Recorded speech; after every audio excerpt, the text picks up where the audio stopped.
Yeah, I love it when they I love it when they throw something back at you that you said and you're like, well, oh, like today we were driving home and I was pulling into the gas station so Dan could get some ice cream. No, another long story. But he unbuckled his seatbelt before I parked and Hannah was like, Daddy unbuckled his seatbelt while the car was still going. And I'm like, I know that wasn't safe. Daddy shouldn't have done that. Because we're working on that right now with her because we've got her in the booster. Oh well, yeah. And so Megan's not she, quite to the booster yet. yeah. So, So like we're legitimate, like we're working on that right now. So I was like, oh, oh yeah. I mean, Megan's line is when she started buckling herself. I guess when COVID kind of ended, when she went back to daycare, she started buckling and unbuckling herself, which was great. No longer crawling into the back seat of a truck. yes. To you know what I'm saying, and so that was great until she realized she could start unbuckling when we were pulling into the neighborhood. Yeah. And it's like, oh, no, not till we're stopped. But then now when I do it, oh, I'm like, Dad, you're not stopped it. Oh, okay. I know. Sorry. Sorry. Yeah, what's But, really scary is there's been a couple of times where she has unbuckled the seatbelt that attaches Aaron's car seat. Like oh, she's like, "Oh, well, I'm unbuckling Sissy's for her because she can't reach it," and I'm like, Mm. "No, we completely never innocent. ever." Yeah, and I just, Completely innocent, but yeah, yeah, I understand.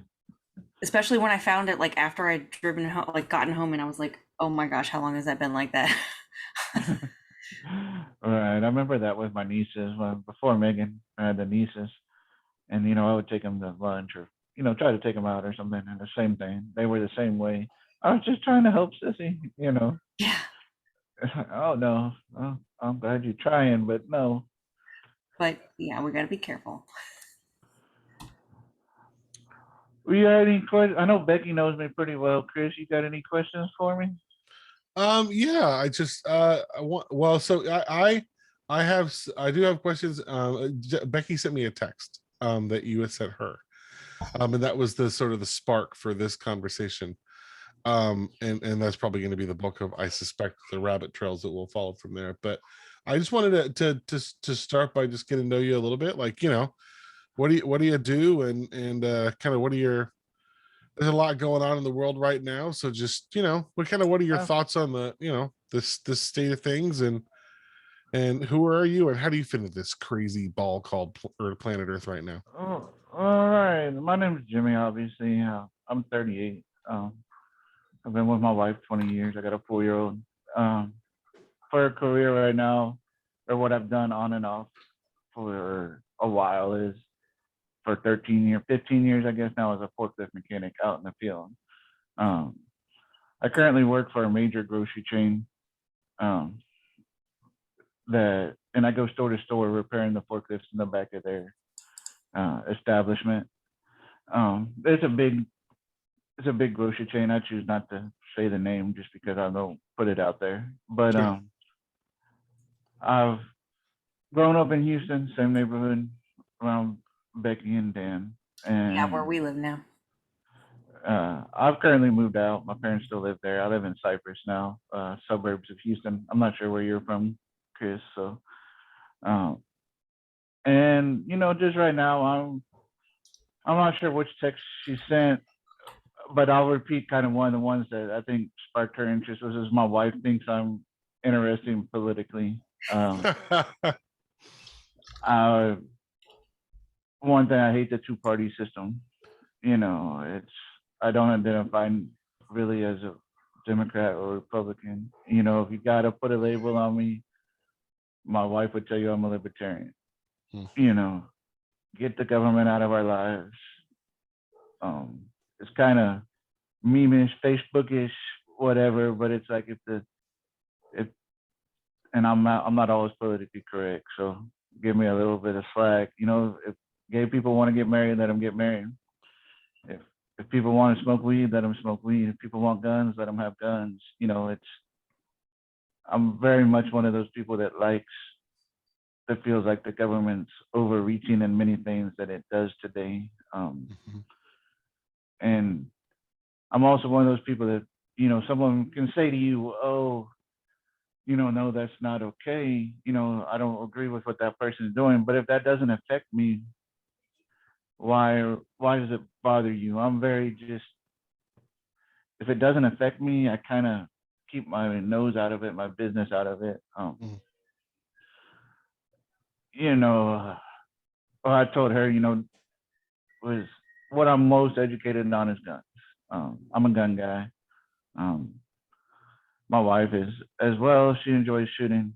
Um, and to give you a little background on that, what sparked it, it's not just guns. It's the legislation that goes behind guns, everything that goes with guns. Not just, oh, I have guns and I have ammo, and I'm, I've always followed the laws behind it, and whatnot. And what sparked that was neither of my parents or anyone in my family was really a gun person.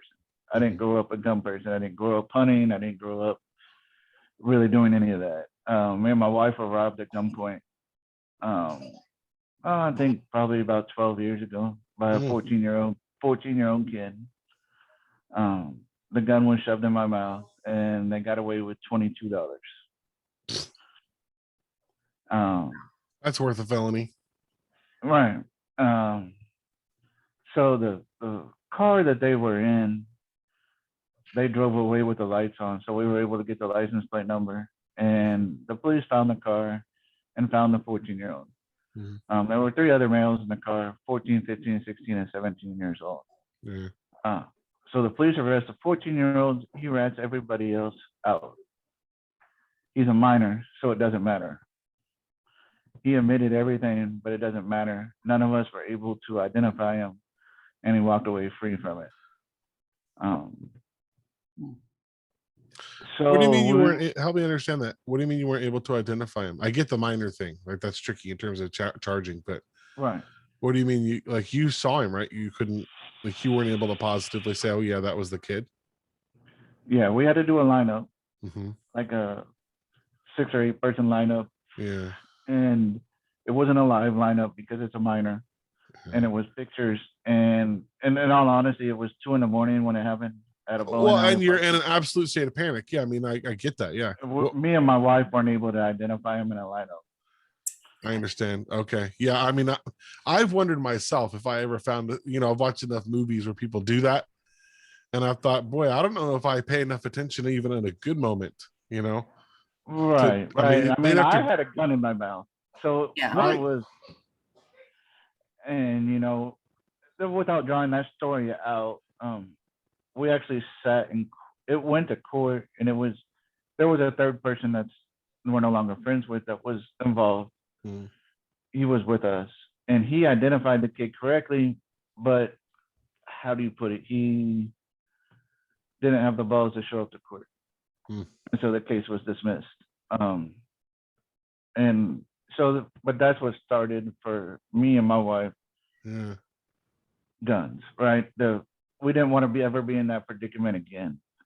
So we went and took, at the time it was the CHL, concealed handgun license class, Hmm. and started to train. And before our daughter, we shot pretty regularly, and it just kind of sparked a passion in me for everything guns, from the laws to the guns themselves, um, and everything in between that kind of goes with that. I don't know what you would call it, community, the 2A community, or It's absolutely a community um, at a minimum, I think. It's practically a nation unto itself. yeah. I mean, and there's plenty of 2A people, and I'm sure I might even have some friends that may see that I'm tagged in this and have certain things to say, but I'm, uh, I'm a little bit different. I'm definitely one of those that's, there's more good people than evil people in this world, and kind of how I lean towards, survival of the strongest to a degree. That's probably not the right wording of it, but I certainly have a different take on gun laws, and like, for example, one thing I did when open carry passed in Texas, what, I think it was 3 years ago, 4 years now. years ago now. I purposely open carried my pistol, just to show people we're just regular people. You know, we're just the majority of gun owners are just regular people. You know, they're your brothers, uncles, your friends. Um, you know, much like constitutional carry just passed, and everyone thinks it's gonna be Wild West come September 1st, and I just don't think it will be. You know, Yeah. I'm actually I wasn't raised a gun person either. But because of the constitutional carry thing, my son bought me a Cantic 9mm for my for Father's Day. So it was unexpected. And like I opened the box, I'm like, shoot, like, okay, now what do I do? You know? I'm like, okay, all right, I'll lean into this. So I didn't want to rely on the constitutional carry thing because I didn't know anything about it. So I went and took the training online to get the first part with documentation sitting around here somewhere.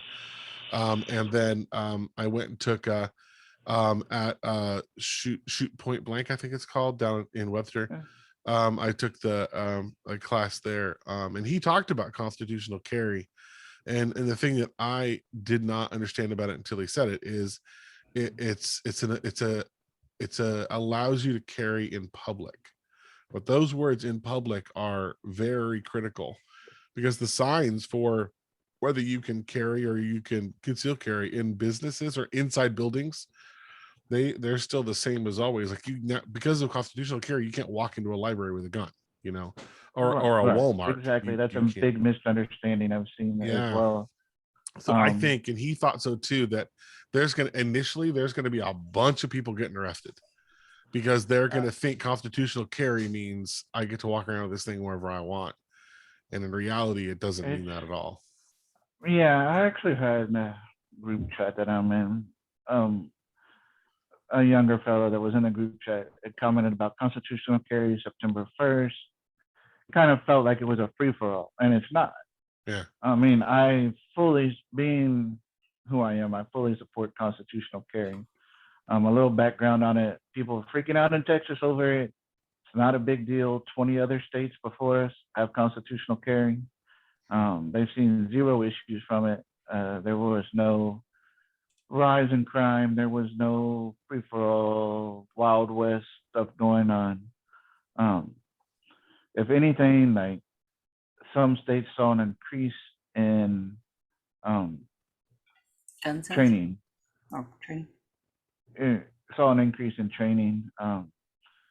If you go to the legal side of that, constitutional carry, when it was being battled out here in Texas, the biggest opponent to constitutional carry in Texas was the Houston Police Officers Union, and other unions of police officers across Texas. They were the biggest opponent to constitutional carry. It wasn't so much Moms Demand Action, which is obviously the opposite of the NRA, but they have a big grab and lot of lobbyists, just like the NRA does. It was police officers unions. They're the big opponent to constitutional carry, but nonetheless, it passed. But like you said, getting back to the signage that goes with it, it's a big misunderstanding. And that's why I encourage me personally, even though I don't think the licensing is necessary and constitutional carry is what I support, take a class to understand the signage, because it gets really crazy. Right now, your two main signs are a 3006 and a 3007. That's penal codes. And 3006 prevents a licensed gun carrier from concealed carrying in an establishment or premises is usually the word they use, I believe. Right, inside the building, yeah. Yeah. Then 3007 prevents a licensed carrier from open carrying inside an establishment. Now you can you'll go to a lot of churches, it'll be 3006, 3007. Almost every hospital I've ever been to is 3006, 3007. Right. Which no guns of any no kind. guns. Yeah. yeah, no license. So now, since we have constitutional carry, you're going to see a 3006, a 3007, and I think a 3005 or a 4603. I'm not sure. I'd have to look it up because just because the 3006 and 3007 cover licensed people, individuals, but they do not cover what's now, I guess you would call it constitutionally carrying. Yeah. So yes, I agree with you wholeheartedly. There's going to be some people that are going to learn the hard way. Yeah, because it's a felony now. Like Yeah. it's a whole new For- deal. And so, like, I've had my what's called the LTC now, CHL LTC. It's going on, about 8 years, I believe. I've had mine maybe 9. And so if I walk past a 3006 or 3007, and the police are called on me, and it's a misdemeanor for me because I carry a license. Normally That's right. That's right. it's not going to happen. Obviously you pay attention. Well, normally you're smart enough not to do it. First of all, I won't support an establishment that prevents me from practicing my constitutional right. Right. You say no guns. All right, cool. There's another store that doesn't care, and I'm going to go there. I was gonna But ask you about that. yeah, but that's a thing for me, right? if, Do you if think you're not there gonna do go you think ahead. there should be places that guns are not allowed, period? Um, Because it sounds I like mean, you that's a good right. question, and a question I've never been asked before. To be 100% honest with you, and I've never really thought about it. But shooting from the hip, I mean, I would say schools. Schools have to be, um, the something that, and obviously jails, police union, police offices, like that. I mean, no, someone that's not well trained doesn't need to be carrying in there. So places where there's a higher than normal likelihood chance that the gun can end up in the wrong hands. Yes, Right. like Like a court yeah, or something like that, right? You're gonna have a mixed group of people, guns in a court, and not just in the courtroom, but in the building altogether would be a higher risk because criminals go to court. I mean, you know what I mean? Some of them commit right, offenses. right. That's an interesting one, because because county owned or state owned properties can't prevent gun carrying on their property. So if you go to the Capitol in Austin, I can carry in the Capitol. And it was a big to do within some of the 2A community groups. There are some figures out there that have really pushed the limits of many laws. Another thing that got brought up was some of not this legislation back when open carry became legal, was the courthouses, like you mentioned. If there's a court, an actual courtroom with a judge, you cannot carry. I mean, it's illegal. There's no ifs, ands, or buts. So where a lot of courthouses, the one that comes to mind for me is Waller. Their tax office is in the courthouse, and they posted at the front door, no guns. And there was a group, Texas Carry is one of them, and then there's Open Carry Texas and another, and they challenged that, right? Because it's not allowed in the court, but you should be able to carry and walk up to the tax assessor or whatever, right? And it got drawn out, and I'm not even really sure what came of it in the end. But they definitely made a big deal about it. But yeah, I agree. Something like a court, that would be a hard pass. You know what I'm saying? When you're going to be around, emotions are high. Anywhere emotions are going to be high like that. Sure. can be a dangerous situation when weapons are involved. Absolutely. And, you know, like you said, taking criminals in the, because criminals don't care. You know, you'll see, Right. hear about it. You'll hear a lot of people in the 2A community say, you know, when laws are passed that you're punishing gun owners, not bad gun owners, because criminals are going to get guns one way or another.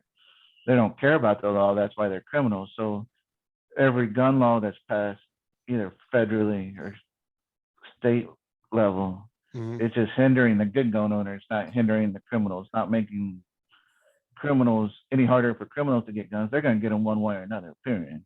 Can we talk about that for a second? That came up actually recently in another conversation I was having with somebody with respect to criminals getting guns.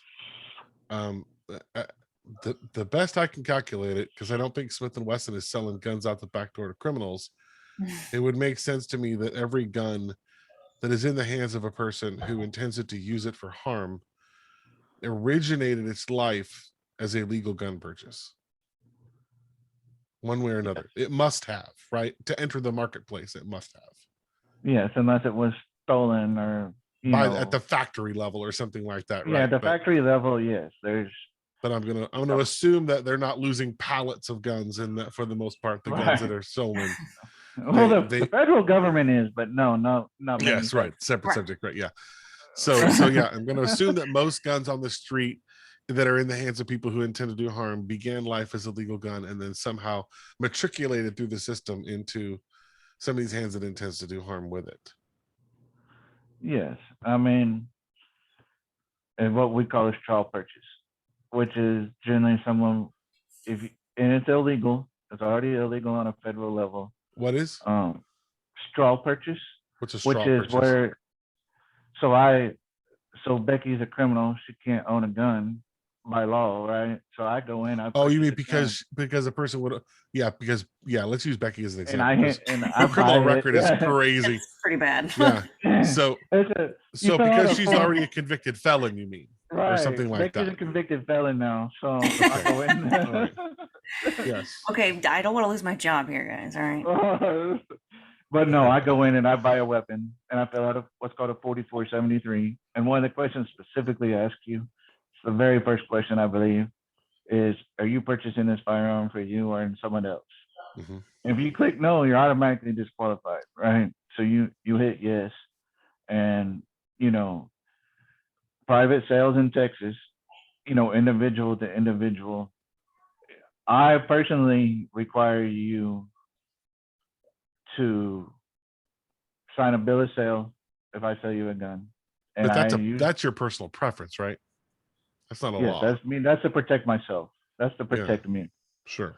I'm not gonna sell to someone I don't know, but I never have. I'll put it that way. I've never Right. sold a gun. But somebody either stolen or sold or given or found one way or another, guns Yeah. go from legal gun owners to illegal, not illegal gun owners, that's not the right way to say it, but people who intend to do harm with guns. Because Becky got her first AK-47 and knocked up that bank in Michigan before she had a criminal record and nobody knew, right? Right. She didn't have a record yet. We didn't know she was a psychopathic bank robber, like waiting to happen. You right? never caught me until then. That's right. You know, you don't get a record till you get a record, right? So here's a fundamental like a philosophical question. Let's say I have this 9mm, right? This Cantic 9 that that I now own, and I'm going through the classes and I'm getting trained to use it and attempting to be a good gun owner. It is currently locked up in a case that's got 2 locks on it. That's in the back end of my closet, and I don't have any ammunition in the house at all. So it's as reasonably secure as I can make it, aside other than like buying a gun safe and bolting it to the floor, which would really be ultimately what I would want to do, but I'm just not there yet.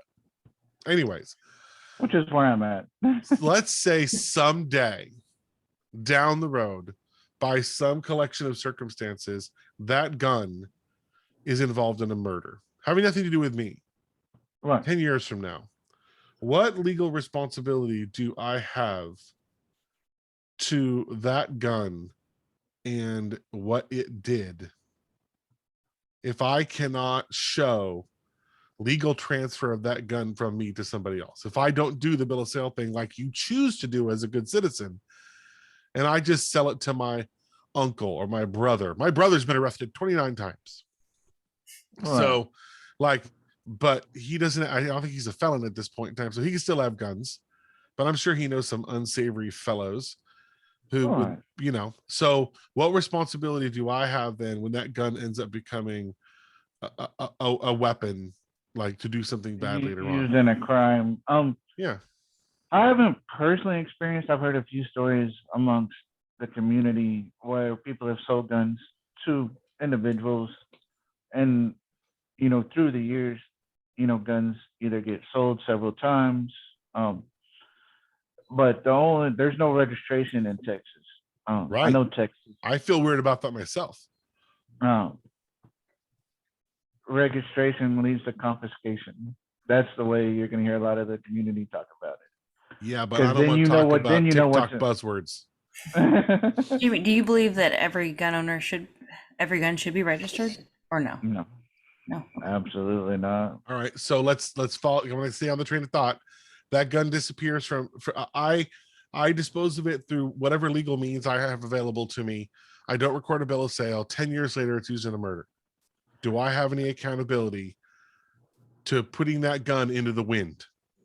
No, not really. I mean, Should I've I? never heard of someone. I've heard of people selling guns and then them being involved in crimes several years down the road and then getting visited by investigators. But then, there has to be a certain proof, right? While I was at home with my family, you know what I'm saying? They have Oh to. no, I sold it to a guy on eBay. I never met him before, but I sold it to a guy on eBay. Can I do that? Is that legal? No, eBay doesn't deal in anything firearms related. Okay, I went on Craigslist and I was selling a pack of gum with a free gun. Or I put it in That's next door. interesting, but yeah, Or Facebook Live, or just whatever. I was having a yard sale, right? No, I like this conversation because it's making my brain kind of, tick, and Good, think about things that was what I was I may hoping. not have thought before, But like, So, let's say, I'm leading to a bigger question, but I want to just. no, you don't have any responsibility tied to the gun if it was involved in a crime 10 years ago. I know that's the law, but I'm saying philosophically, should I? Let me spin it. I'm gonna be a jerk for a second, okay? So just forgive me. I'm gonna be a jerk. I have this gun right now. It's legal. It's registered. No, it's not registered because we don't register anything here. But I'm keeping it safe and that sort of thing. And I decided, you know what? The hobby isn't for me. I love my son, but this is really not for me. So I have a yard sale, and there are no shortage of what seem to be irresponsible gun owners in my neighborhood. So I sell the gun to a neighbor, right? And then it goes from there. Okay. Now I don't have any tracking of it. I don't know that guy from Adam, really. He just seemed like a nice guy when I met him at the yard sale. Right. Here's the jerk part of my question. Are you ready? 10 years from now, your daughter is at the mall and she gets shot by my gun, which has no paper trail. Nobody paid any attention to it. My son bought it. I have a paper trail tracking it to me. And then I put it in the wind at a yard sale. And it just drifted hand to hand to hand. And then your daughter ended up dead. I have a direct connection to that gun because I'm the one that put it in the wind. I took it from a new purchase and released it into the wild with no tracking of hands to hands. I can't even do that with a car. Right? I can't just give a car to somebody. It doesn't work. True. I mean, I'm not going to disagree with you there. You know what I'm saying? I mean, yeah. I suspect if your daughter was laying in the ground, and God forbid, right? I'm being mean on purpose. You would want answers, and you would want something to stop that from happening to parents ever again. You didn't become a gun owner until you were impacted by one, No, that's fair enough to say. You know what I'm saying? I don't have an answer. You know what I'm saying? I could go to the typical 2A community fallback It's my constitutional God-given right.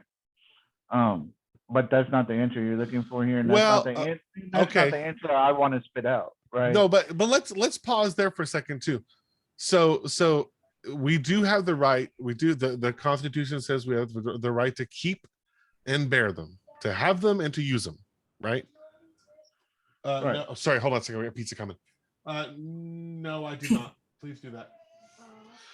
They were asking if we had tipped. No, we have not. We'll talk about minimum wage another time. So, I can fit in the taxes part. right. Where did I lost track of what I was. What were we talking about? What was the thing? It was a new tangent. Shoot, Oh, come on! Don't put me on the spot like Becky, that. what were we just saying? Um, Oh, keep and bear arms. oh yeah. The Right. Okay. constitutional So definition. every constitutional freedom that I can think of, every single one has reasonable limitations and laws wrapped around it, right? Freedom of speech doesn't allow slander, right? There's a bunch of limits around freedom of speech, and every freedom that we have is hedged in by a reasonable set of rules that say, yeah, but you can't be a jerk in one form or another. Right. I got you. Right. So the freedom to keep and bear arms, I'm not challenging the Second Amendment at all. What I'm asking is, should there be a physical connection to a gun and its owner at all times? That's the thing I would challenge. Right, and I understand that. Because then you would Because, know. like I said, the easy way to spit it out is like in what you hear generally in 2A communities, social media, etc. Is it's my God-given right to have guns. Sure. Yeah, in I'm the going to push Constitution. you on that one though. Right, and there's no problem with that, right? I don't like that fallback personally, right? Mhm. If you're just gonna fall back to that line every time you get backed in a corner, then you're not thinking. To me personally, you're not thinking through the whole solution. Although I tend to agree with that. I it's not a good comeback, right? And that's why Right. we have conversations like this amongst people that hold different views. You know what I'm saying? Absolutely. And that's the one thing I liked when I guess you and Becky came up with the idea for the group. I got plenty of friends that are gonna sit here and say, "Oh, it's just my constitutional right." Screw off, right? And I've had the other side, whatever you want to call the other side, anti-gun side. Well, let's not make it political, and their fallback is, generally the opposite. And then there's no good conversation. That's one thing that lacks is politically or guns is, one side or the other gets upset and it's like, oh, never mind, it's my God-given right. I'm not saying anything else, blah, blah, blah. Right. Yeah. But to me, while I generally agree with that, it's in the Constitution. You can't mess with the Constitution. I do understand what you're saying. I guess this conversation can go so many different ways. But I'll just kind of go off. The 3006 and 3007, those are constitutional, right? Those are limits on guns. That's Texas Penal Code. Right, but they have to adhere to the U.S. Constitution, otherwise somebody would have struck them. State laws can't contradict the Constitution. I can't answer that honestly. You understand what I'm saying? I mean, Yeah. I know 3006 and 3007 are Texas Penal Codes. Would you consider them to be constitutional within the bounds of the Second Amendment? Yes, because they go on a private establishment. So you have a home, you have a church, you have a business. Sure. Right. That is, let's say you own a business and you own that bill, you lease own whatever that establishment, that premises, whatever word you want to use. It is absolutely your right to say, I don't want guns in here. Okay. It's your private business. Sure. Right. You have every right to stop me at your front door and say, I don't want guns in my house. You have every right to say that. That's your private business. That's your private establishment. And the government should have no say in that. They shouldn't be able to intervene and say, hey, say our government was very pro to it. And they told you, you have no right to stop gun owners from coming in your privately owned business. I mean, that's BS either way you look at it. Sure. Whether you flip the coin or you're a privately established business, you sell books. I don't know. You know what I'm saying? Sure. Whatever the case, I don't know. Coming, Well, I you mean, know, the opposite is true. I like what you said earlier about how you would choose to go to a business that allowed the carry of guns, and you would not shop at businesses. You'd go to the cake store that allows you to carry a gun. You wouldn't go to the cake store that doesn't, right? Because that's a right. choice, Generally and speaking, that's straight up good market pressures and that kind of thing. As a person who I own a gun now, all of a sudden, but I don't carry one yeah. around. I don't intend to. And if I chose to go to cake stores that don't allow guns to be on premises for a variety of reasons, and I don't like standing next to a cake and a gun at the same time for whatever reason I choose that, then that's my pressure on the market, and we can both do that. That's fair, and that's American, and that's capitalism, and everything's good with that, right? Right. That's the way I look at things. Yeah, Generally speaking. that's super fair. That makes I mean, super how good can sense. how are you how convicted are you in your feelings? Also plays into it. Um, Yeah. you take Kroger, for example, allows open and concealed carry. Mhm. How can how constitutional is some I know people that won't shop at HEB doesn't allow open carry, but they allow concealed carry. I know people that won't shop at HEB, they'll only shop at Kroger. I'm not that guy. You know what I'm saying? I like HEB. I'm going to conceal my weapon and I'm Well, going to their go in. samples are so good. I was just at HEB today, and they were giving out steak sandwiches. Oh my! Well, conversation over. I'll be right back. I'm just Right. saying, HEB. I would leave the gun at home for free steak sandwiches. Right. No, I completely understand.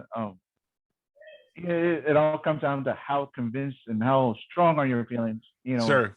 Um, I want to circle back know, to something you said a second ago. It was interesting to me because I definitely hear you. I think it's clear that my stance on it is not so much the Second Amendment. If you don't like it, go suck eggs, right? Like I tend to try and drive a more nuanced line than that. right. And you said that you hear from people who draw that Second Amendment line that they say, Second Amendment, God-given right, that's the end of it, right? And then on the other side, there might be extremes on the other end that would say their sort of thing. And I'm wondering what you hear from within your community. What do you hear that is the perceived line from the other side? People that don't agree, that think there should be more limits or whatever. What do you think what's the buzz about what the other side is saying from people within your circle? So the anti-gun side. So we'll keep it unpolitical because I hate getting political. Sure. And putting labels. But the most recent one being constitutional carry coming in, you hear a lot of people talking about how it's going to be Wild West. There's going to be all these untrained gun owners carrying guns. And earlier you've heard me say I don't agree. I don't think you will see an uptick in anyone carrying in Texas, more so than you already have. Those that carry already carry. The current course right now in Texas is 4 hours, maybe 6. I don't remember. I took it back when it was 8 hours. Half is class where they teach you the laws of the land, and then the other half is in the range where you have to qualify at 3.5 and is it 3.7 and 15 yards. Show that your marksmanship skills are there. Yeah. And then you submit and you get a background check. They take your fingerprints, etc. I want to show you. Hang on a second. We all got kids. I get it. Right. But the current course is, Look. and I don't think people were holding out waiting for constitutional carry. Look at the holes I made. Oh, nice. Oh, don't Nice. make me go get mine. Stone cold, baby. Yeah. That was only at 3 yards, but still, I was kind of surprised myself that it even worked. Right. That was the Hey, first you time I'd gotta- ever shot a gun, like ever. So, Well, that's pretty impressive because I can tell you when I took my course was after one of the school shootings, Mm. and I hate to put it that way, Oh, but no, it's- so they were offering discounts to teachers. So my class was full of teachers, and there was a lady that was next to me that didn't do that at 3 yards, and it was quite frankly scary. She didn't pass. But you go back to the, I totally went off on my tangent and lost my train of thought. I did. I totally lost my train of thought. Where was I going before we started? I started talking about the LTC. Oh no, I'm saying okay. I remember. I'm sorry. With constitutional carry, I don't think people were holding out for constitutional carry to pass to start carrying. Constitutional carry does not allow anyone that already can't carry to carry. I mean, if you're a criminal, well, you it makes have a it domestic makes violence. it does make carrying for people who would have bought a gun but didn't want to go through any kind of licensing to do it, able to just now go buy a gun, right? Right. And I don't think you'll see a huge influx of that. And the metrics do tend to, so there's an article on I'll put the link in the chat for anybody that happens to wander in here. Where is our chat thing, my Bob? Chat right there. It's from the Christian Science Monitor. It's just the first one that popped up. Although I'm just going to assume that you know, I'm just going to read it and assume that there isn't bias. It's just a bunch of metrics. But it does seem to bear out that that over time, the increase there is an increase, but it doesn't appear to be correlated to when permitless carry was passed. Like it seems to be like there's a, you know, in the case of Alaska, which I'm surprised you're not given a gun when you're born in Alaska. In 03 it was passed, and then it stayed. Let me see, what does this do? Aggravated assault with a firearm stays pretty level, and then it just starts to go up. It starts to spike in 2015, 16, 17, 18, and goes up from there. Something, Arizona is the same. Looks like something just happened generally in our nation after 2015 that caused aggravated assault with guns to go up. The interesting number that I saw here, and this is approval or disapproval of the bill itself. And this is Texas, West Virginia, Tennessee, and Iowa. There's metrics for all of those. This is Texas voters who disapprove of the new bill. So Texas person approval. so, and Jimmy, do you read the bills or the legislation when it comes out? Because I know you said you. With constant lately, honestly, no, because I've been working too much. I haven't had a lot of time to sit down. I'm in several social media groups that aren't just free for all groups. They're not just gun nuts going nuts. There are people that go down and sit in the Capitol. There are people that go to the Capitol and not protest. I don't know the correct word, but they go down there and speak to senators and and they're involved on a legal level with these bills and hoping getting them passed. And I tend to follow those groups for cliff notes, especially right now with the amount of time that I'm working since I've gone back to work. I did not follow constitutional carry closely this year, honestly, because I never believed it would pass. It's been up, probably last 5 or 6 years. You know, they build up, oh, it's gonna pass, and then it gets shot down due to one reason or another. Doing legislative processes. It almost didn't pass this year. What's interesting about it on these metrics is that most people disapprove of it. So in Texas, they sampled 1,200 voters, 1,201 voters. And again, this is one report. Right. But 23% were in favor, 64% were not, 13% said it depends. West Virginia, only 14% were in favor. Tennessee, 18 were in favor. Iowa, 32% were in favor. And that's where I kind of go back to the fact that you're not going to see a huge increase in. Yeah, you're right. Because the law doesn't benefit the majority of people who live in any of these states. Right. Many of the people out there in the 2A community do not agree with constitutional carry. So I here's have, an I have interesting very good question friends then. that don't agree with it. Here's a question then. Coming back to just the fundamental concept of democracy, does it make sense to pass laws that the majority of people that the law is intended to govern do not agree with?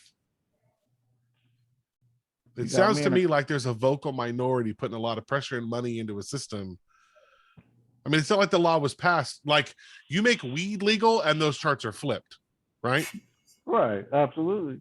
Everybody wants weed to be legal. I mean, whether it's business or it's private individuals. But if 80% of a state says no, we don't think that should happen, and it happens anyways, why did that happen? What would your community say was the reason that a 20% yes gets a new bill? And that's a good question. I mean, I have no answer for that. I mean, I know within the 2A community, many pro 2A people out there did not agree with constitutional carry. What does Lots. 2A mean? Second Amendment. Oh, Second gotcha. Amendment, pro Okay. gun. Pro gun community, there were plenty, and I mean plenty in Texas that felt like it was a bad idea. Yeah. But Why when do you you think think it passed outside it, then? I'm sorry. Why do you think it passed? Why did it move through if nobody wants it? Abbott needed something that he needs people in his corner for another couple years. Well, it's not Texans. 80% of them disapprove. It goes back to, I mean, I can't answer that. You know what I'm saying? Yeah, I can't either. It's an interesting question though. Right. No, it He's is, not winning absolutely. voters by doing it, right? Right. I mean, I don't want to get off the gun, so I don't want to say, well, what about this? Because not the majority of people agreed with this. I mean, the majority thing can go very wild politically. You know what I'm saying? On very many subjects, but yeah, I Yeah. agree with you. Like I said, the big opponent to constitutional carry was police officers. Yeah. Why do you and think police they officers, did they say why when you're reading? Did they say why? I mean, I could because they guess. don't, because you can't pull me over just because I'm carrying a gun. If I'm walking through the mall that doesn't have any sign postage, you can't just say, hey, let me see your ID and let me make sure you're legal to carry that gun. Sure. Legally speaking, do they do it? Absolutely, they do it. Right. Legally speaking, if you want to break it down, it can get kind of hairy for both sides, Sure. and that's just a police officer's general take is how they know felony Becky from me, Sure. who's a good upstanding, Yeah, sure. How can Oh. you properly unfairly profile American citizens if you can't stop people for no reason and ask them if they got a gun? I'm being sarcastic, obviously. Right. No, I got you. But yeah, I mean, there's the 2A community, the pro gun community is a very diverse community. Yeah. So, and this is just Google, but it says that the term constitutional carry, also called permitless carry, unrestricted carry. So basically carrying you don't have to have a license or permit to carry, you can just carry. If you own a gun, you can just carry it. Yeah. As long as you're not So I violating think- the 30-06 and 30-7. Yeah, I would And the think new that signage the that reason comes why up. police officers or responsible gun owners might not like that is because maybe the majority of them feel like, well, you probably should know how to carry that in public. Which means if you have a Yeah. license and you have a permit, you cared to figure out how to carry this in public Sure. safely. And my son now owns a gun that is painted with an American flag on it and has not taken 1 minute of training. And he's waiting until September to walk around with it. Have them call me. I'll drive down there and train them. No, I mean, I would too. I mean, I would have been happy Right. to take him to the class I went to. Right. But what I'm saying is that in my tiny little world of one family, I know one young male, and I suspect I'm probably speaking about young males broadly here, are going to be the demographic that's going to think, oh, wait a second. It might not result in extreme numbers because guns are still kind of, there's some money behind it. You got to go spend something.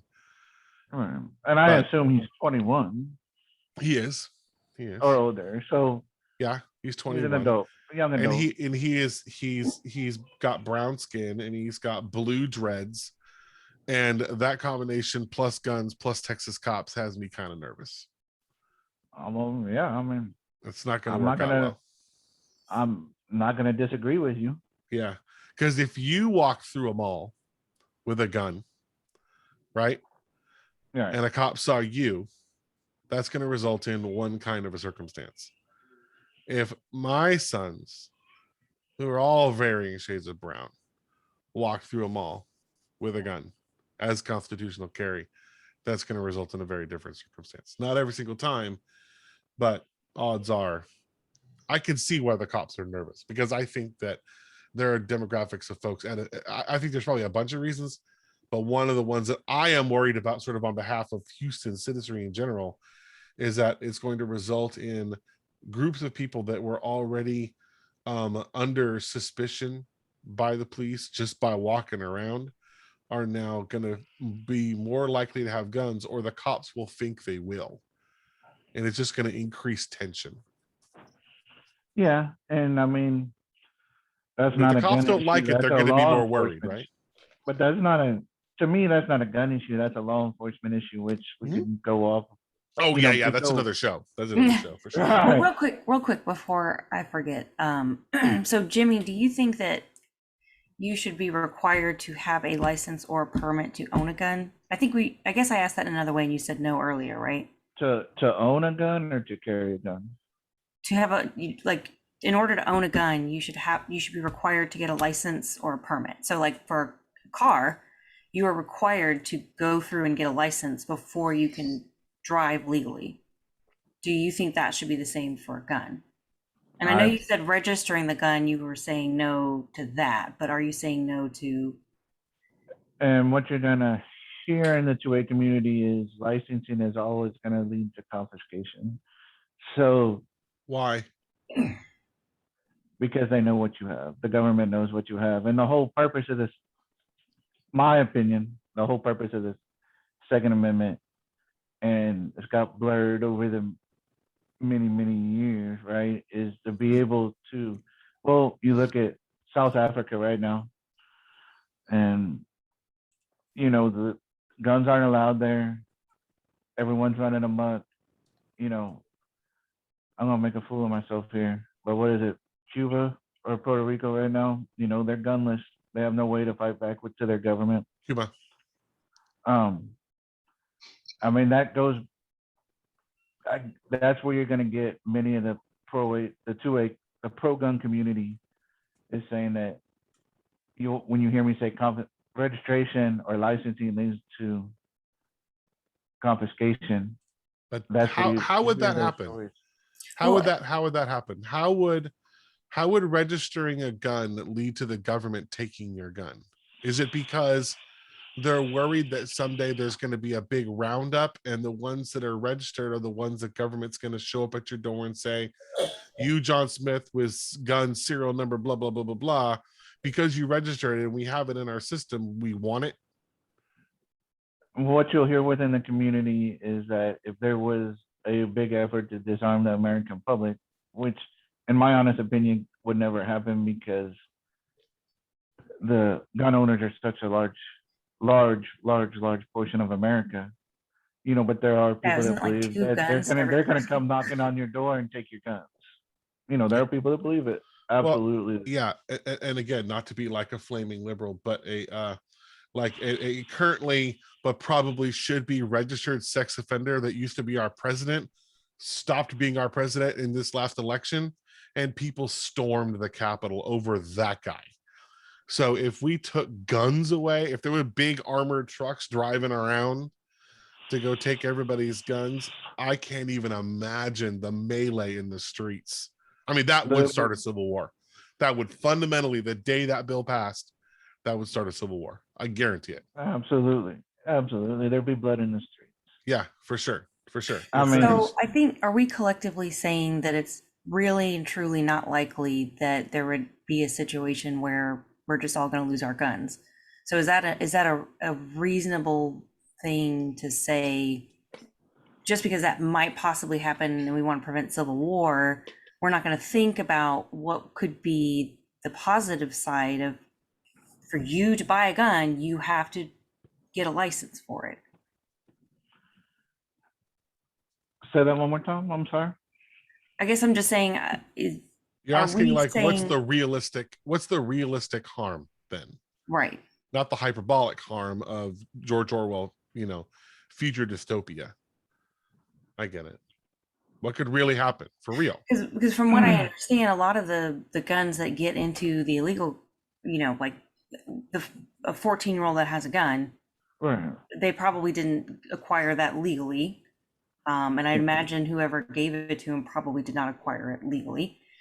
But if every gun was registered and had, like, the person who purchased it had to have a license, would that maybe that might prevent more guns from getting into illegal hands than, I don't personally think so because, like in the case of a 14-year-old, the first thought that comes to mind was, like you said, it came from a illegal person. Probably someone that couldn't legally own one. It could have been stolen. I mean, I don't know the story behind the gun used in the crime against me. Well, I don't know if it let's was- speculate. What could have been the possible sources for that kid's gun? Could have been stolen. So if it was stolen and it was registered to the person who it got stolen from, what would that person have done? I mean, guns get stolen all the time. Yeah, but if Um, it was if you had a gun and it was registered in your name and your registration makes you legally responsible for what that gun does, and that gun was stolen, what is the very next thing you would do? I'd call the police, which is what I would do right now if my gun was stolen. Right, but not everybody would. Right? Not everybody's going to call the cops when their guns get stolen. and also this is something that I wanted to ask earlier. It comes back to your question, Chris, about like, what are we legally responsible for? I wanted to turn that around in a different way for you first, Chris, because I don't even know my answer. But if your son shoots somebody, he's still your son. Mhm. Should you also be held accountable legally along with him because you are his legal guardian? I'm not. He's 21. But if he weren't, sorry. So let's Oh, say if you're he young was a child. minor and he took my gun and went and blasted somebody, Yeah. I would find it okay. Let's put some brass tacks on this. Connor's 16. I've got a gun in the house now. Connor is still at 16 years old, subject to really dumb choices. Great kid. And this is where a makes lot of school shootings might Sure, come from. makes right? a lot of great choices, occasionally makes a dumb one. I'm gonna go on a limb and say that Connor is probably not gonna do anything dumb with my gun.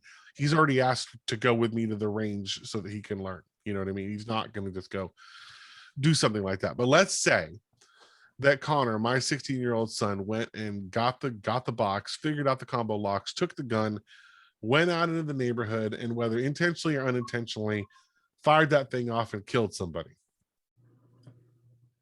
From a moral perspective alone, not talking about the law at all, from a moral perspective alone, I would feel myself as the father and the gun owner who did not secure that thing properly to keep it out of my kid's hands. I would feel responsible for what he did because it was my choice that allowed an object that requires a level of maturity to get into the hands of a person who is not mature enough to understand fully the consequences of what can happen. And anybody that's raised teenagers knows they are not often capable of processing the full ramifications of their actions. They think they can, but they cannot see further down the road. They're living in the moment most of the time. Right. I mean, So can I give would you a not let little- my son go stand trial as an adult and say, well, you did it. Like, I wouldn't do that. Well, I mean, I can touch on that subject a little bit due to an instance with a neighbor in my neighborhood. Like you said, morally, you feel like shit. Oh, excuse my French. Sorry. Oh, you can curse on here. It's completely Uh, you feel like shit, right? Yeah. But legally, after 18, you're not responsible for his actions. Well, Connor being 16, I'm not sure how that would play out. I can tell you, we had a neighbor. This is a tragic story. They just moved in across the street from us. Their oldest grandson of those grandkids that lived with a grandmother and grandfather at the time. He graduated high school. One of his friends received a whole nother subject, but AR-15. One of his friends received an AR-15 as a graduation gift from his parents. Um, Graduation, 18 years old, you're out of high school. We've all been there. Um, he's hanging out at his friend's house. His friend's got this new AR-15. You have to assume he wasn't properly trained. The gun was handed to him or pointed at him. I'm not sure of the exact story. And the trigger was pulled. It happened to be loaded and hot. Hmm. It shot him through the heart and he died instantly. How 2 old was days the after, How old was the shooter? the shooter was 18 as well. 18. Okay. I don't know details. I mean, I'm a gun guy. I don't know details. There's easy way to clear guns. I don't know all the details of that, but the story we were told was the friend had acquired an AR-15 through his parents as a graduation gift. It was a family that I assume had been around guns if they're giving gifts like that at 18. And when the gun was handed to my neighbor, it wasn't in our neighborhood. It happened at the friend's house. The gun was loaded and the trigger was somehow pulled and it shot him straight through the heart, and he died instantly. My understanding was legally nothing happened to the other kid. It was deemed an accident, and things moved on. I never heard anything else about it. No legal ramifications, so to say. The person that died, they died at their own hand. Like they were holding the gun themselves. An AR-15 with a 16-inch barrel is awfully hard to hold to your No, heart. Chris, he accidentally pointed at his friend or was handing it to his It was friend. Oh, so the trigger was pulled by one kid who shot another kid. I yes. was trying to Yeah. figure out, like, okay, So it was being handed. Story I was told, it was being handed between friends, hmm, and the one that was, I mean, none of us were there. But the story we were told, which is obviously the story the police were probably told, was that the gun was being handed from one person to another, and somehow it went off and shot him through the heart. It was 2 days after graduating from high school. sad story. It is, and so that I was just touching on that because it was legally, I never heard of any ramifications from the gun owner. So that To would mean that me, at that point in time, the district attorney must have just made the decision for whatever reason that they did not want to press charges. look, I mean, a tragic story. I mean, to me personally, I mean, being as educated and as well with guns as I am, there's no reason for an accident like that. There are golden rules of gun ownership, Sure. and ignorance isn't, it's stupidity. I mean, I hate to say it because it's a tragic situation, but pure stupidity. You don't point a barrel at someone, loaded or unloaded, unless you intend to kill it. Period. I mean, So in that particular case, based on that, and I would agree with you. Do you think then that the kid who was handing the gun over to his friend, apparently muzzle first, right. was at fault? Absolutely. I So mean, yeah, should he have been brought up on? I mean, at least manslaughter. that's a tough one because you in the kid's future, how much. I mean, yes. I mean, You'd have but to, right? this- This is exactly the kind of scenario that people who are worried about guns everywhere would draw a case and say, well, there you go. It is Wild West because a kid shot a kid and nothing happened. And that was all a legal transfer. I think if they're under 18, but it's a gift, they were that's legal. they're Right? 18 Everybody and was plus. over 18 there, right?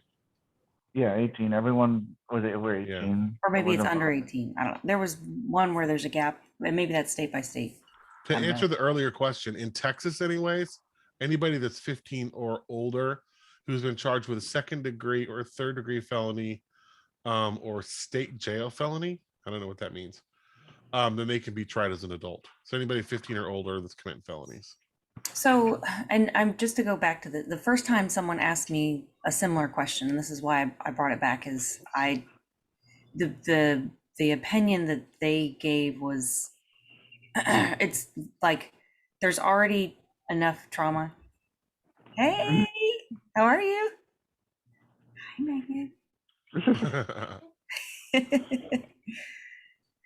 um and the example they gave is like his son was driving down a highway and his tire popped off and it went into the other lane, hit another car. That car had an accident and the person died. Mm. So the question was, should he be legally charged with manslaughter or anything like that for just a complete freak accident? Like, he takes care of his cars, he's always got new tires or whatever, but like some freak accident. And if that tire had popped off anywhere else, it might not have killed somebody.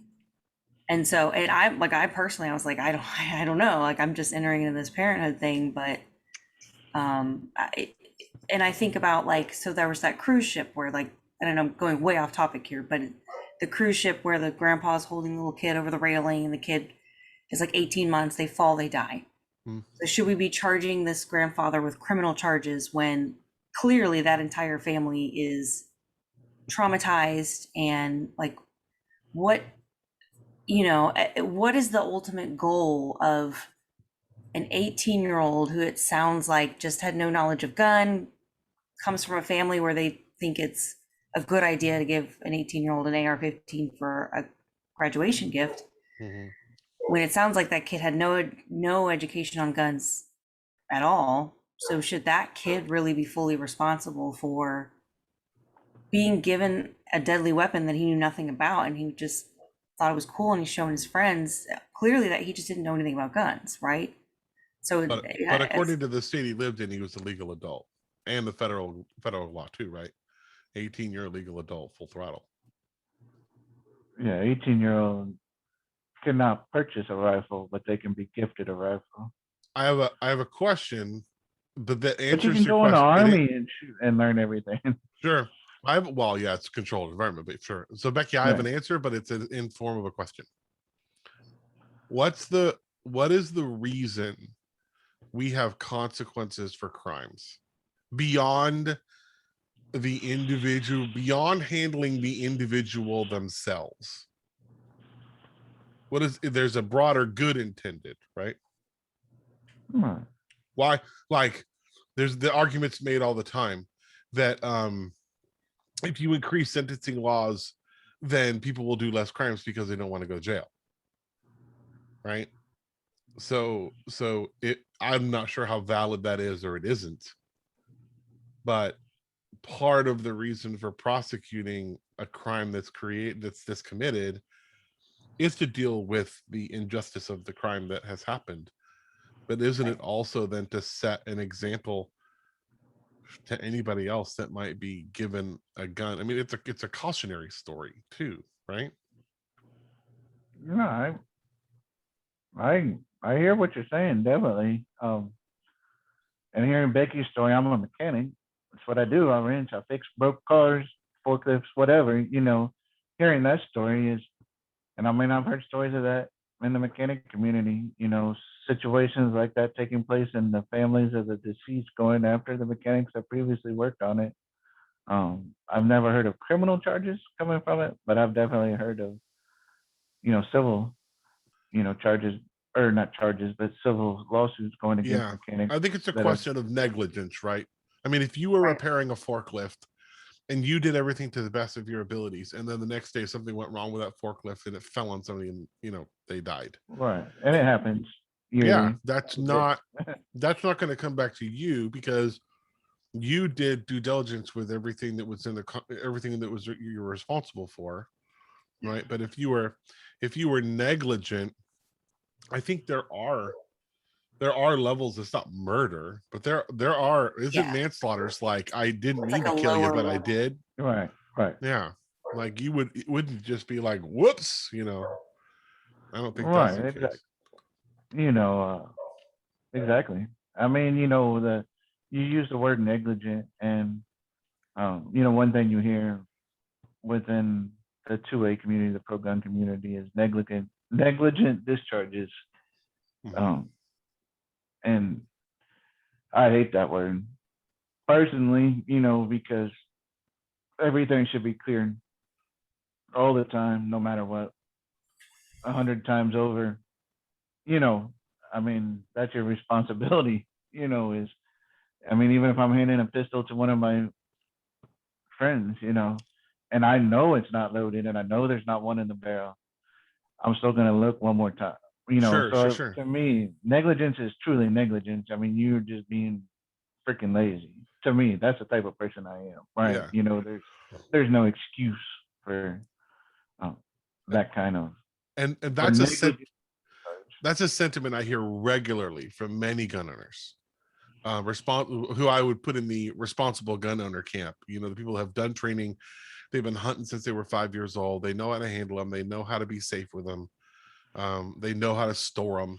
In my life, I've known lots and lots of people that I consider to be very responsible gun owners, and they all say the same thing, that they're like you said earlier, there's these gospel truths that good gun owners follow. But I think the necessary other side of that coin would be then, if you're going to maintain the integrity of the phrase good gun owner, then there needs to be swift and consistent consequences for people that violate that good gun owner set of rules, because otherwise it sort of destroys the Right. faith that people have in the entire promise that this is a good thing for our society.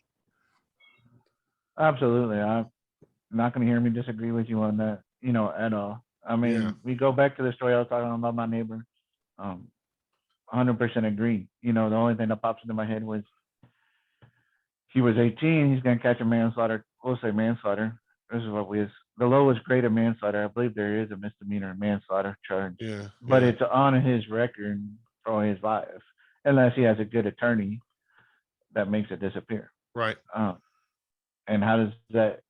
I don't have any charges on my record, and now, but I Unlike assume Becky. that would have right. Becky over here robbing banks and stuff, Guys, but they're gonna catch me for the stuff they don't know about. but I mean, how does that affect his future? One accident or negligent discharge is what you would call that situation. But yeah, I agree. Straight across the board, everybody, including law enforcement, So hold them to the same standard. I'm gonna pick at this again, but outside of the argument that a, if I have to have a license to buy a gun, or if I have to register my gun, that means the government knows where it is. Outside of that argument, what is a good argument for not requiring, if you are to me, if you're a responsible gun owner, I don't like, I know I drive responsibly. I don't care that I have to get a license to drive. I just know that's part of it. And also that makes me feel better knowing that everybody else on the road probably has a license too, because that's required to Well, drive. hold up. You live in Spring Branch. Not everyone has licenses. Well, but I'm originally from the spring side of town, so but it's like, to me, that doesn't, I'm never scared that the government's going to take away my car, but it's registered. I have to pay taxes on it. I have to get a license to drive it. If I have to have minimum coverage of protection, if I hit somebody, whether it's on purpose or an accident, if I do a little, Thelma and Louise or whatever. So I guess I personally, and we never got to my background on guns, which is, my daddy had lots of guns. He used to clean them, and I'd be sitting there just asking him questions, and he was cleaning them in front of me. And we went to the gun ranges, and I have no problem with guns when they're with responsible gun owners. But I personally would not be upset if all of a sudden it was like, oh, you have a gun, so now you need to get a license for it, or you need to register it if you've never done that before. And I'm going to assume I'm going to make the supposition here that the registration is you go online to texas.gov, you Like put you in your register your car. basic, put in your driver's license or some kind of identifier that you would say, yeah, that you'd register your car, put in the serial number to your gun and hit save. It would take 45 seconds, right? There's no fee associated with it. There's no nothing. I mean, Jimmy, let's say you're on the other end of it and you're at a gun show and you want to buy a gun. Wouldn't there be a value to responsible gun owners to pick up a gun and say, ooh, I like this one, and be able to bring in that barcode into a central database to find out, is the person selling you this gun the person that's actually registered as the owner in the first place? Wouldn't that keep guns out of bad people's hands? Or like Carfax, you can see where it's gone through different owners. Sure. First, if it's at a gun show, it's going to be a FFL holder, a federal firearm license holder that's selling you the gun. And that's overseen by the ATF. And so any gun that comes in or out of their gun store is known to be legal. I mean, because I assume I don't hold an FFL. How would they know that? But If a guy because shows up with a U-Haul truck full of guns, they don't check every single one. but also I think, Jimmy, you Well, it all have has to be logged into a paper. I mean, it all has to be logged. I mean, when a gun store receives a gun, whether it comes FedEx No, or we're not where, talking gun store, gun show, like at NRG. Just those are some, all federal firearm license holders. right. What Jimmy's saying is that those are licensed. They're Licensed to resellers sell. of guns.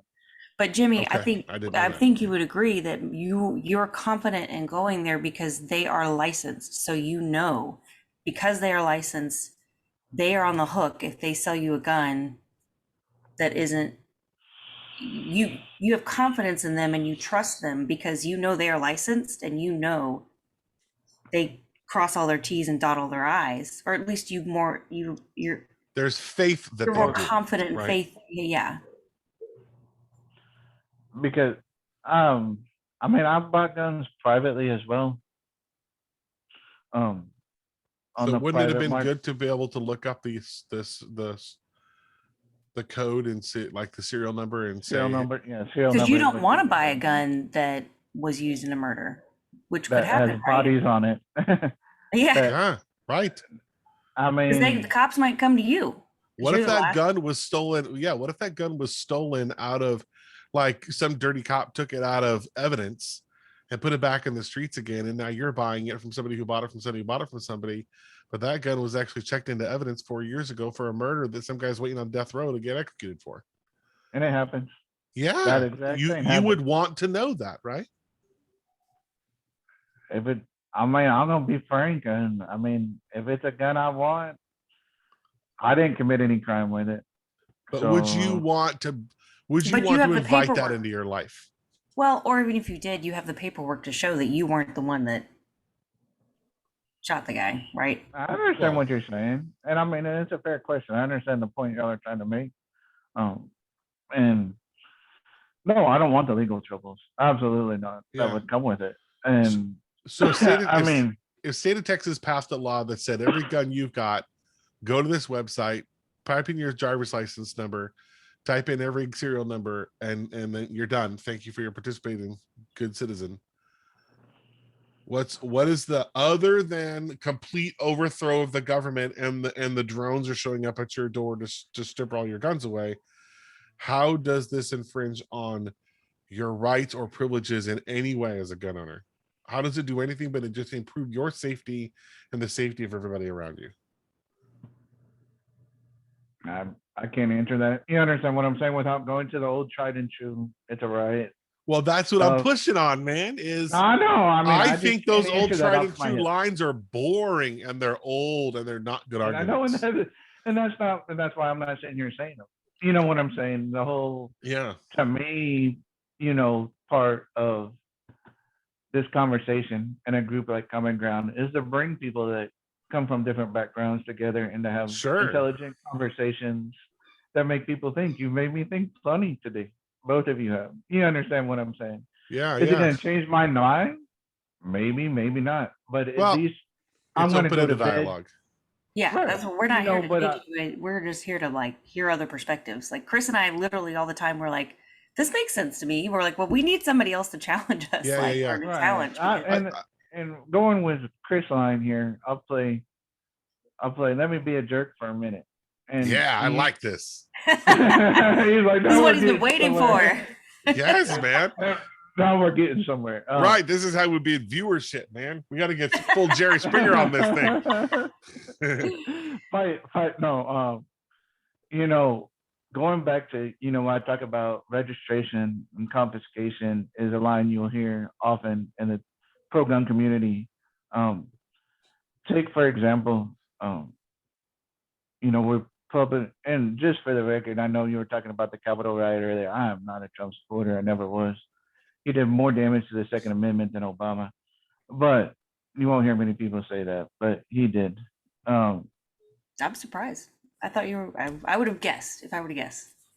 But we discussed this. I'm You said no some people Biden, think you're over here, and some people think you're over here. I'm no Biden supporter, but I'm no Trumpy either. Fair enough. But so I register. For example, I own several AR-15s.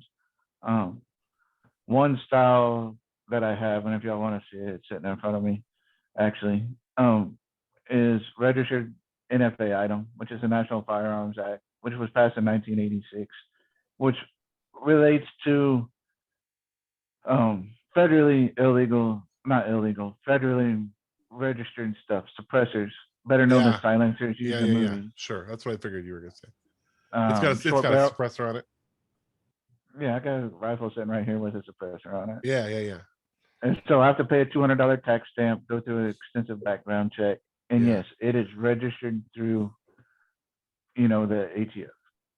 Now Oh. is it the suppressor that's registered? Is it you that's registered, or is it the gun itself? Because the suppressor is removable, right? Yeah, so the suppressor itself, you're gonna make me get up and open it. Is Like when It's you register, registered to do you the register the ATF on gun a- or the suppressor or your right to have suppressors? What's registered? the suppressors is registered to me. Got it. So And if I you bought cannot another sell one, it. you'd have to do it again. Yes, every time. Got it. It's a Okay. So $200. each it's a individual $200 tax. item is tracked. Yes.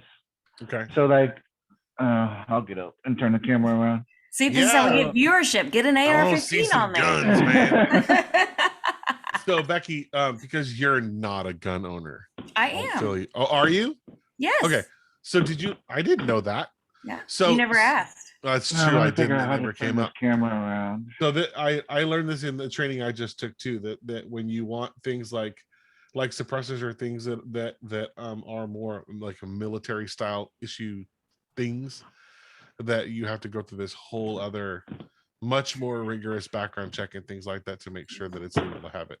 Which I I'm don't know. sure like Second Amendment folks just completely freak out that you have to do that at all. But I think that probably makes sense. It wasn't my daughter's toys in the background. But that's a suppressor. That's a silencer. Yeah. What we call them suppressors because they don't silence anything. They make a gun quieter. And that is registered to the ATF and to me. And besides the cost of the suppressor, it's a $200 tax stamp. The Yeah. tax stamp looks like this. It's on an actual piece of paper. Ooh. That's fancy. Now that's just a show off thing there. They don't come That's- with a coin. It's a stamp on a piece of paper that you submit in an Oh, application. but I want one of those now. If you want to get even more complicated, there's a stamp for that suppressor, and this is a short barrel rifle. Yeah, below what, 16 Which inches has or to- something? Yeah, it's only a 10-inch barrel. And so it's also registered with the ATF. Yeah, But the only part registered with the ATF is the actual receiver.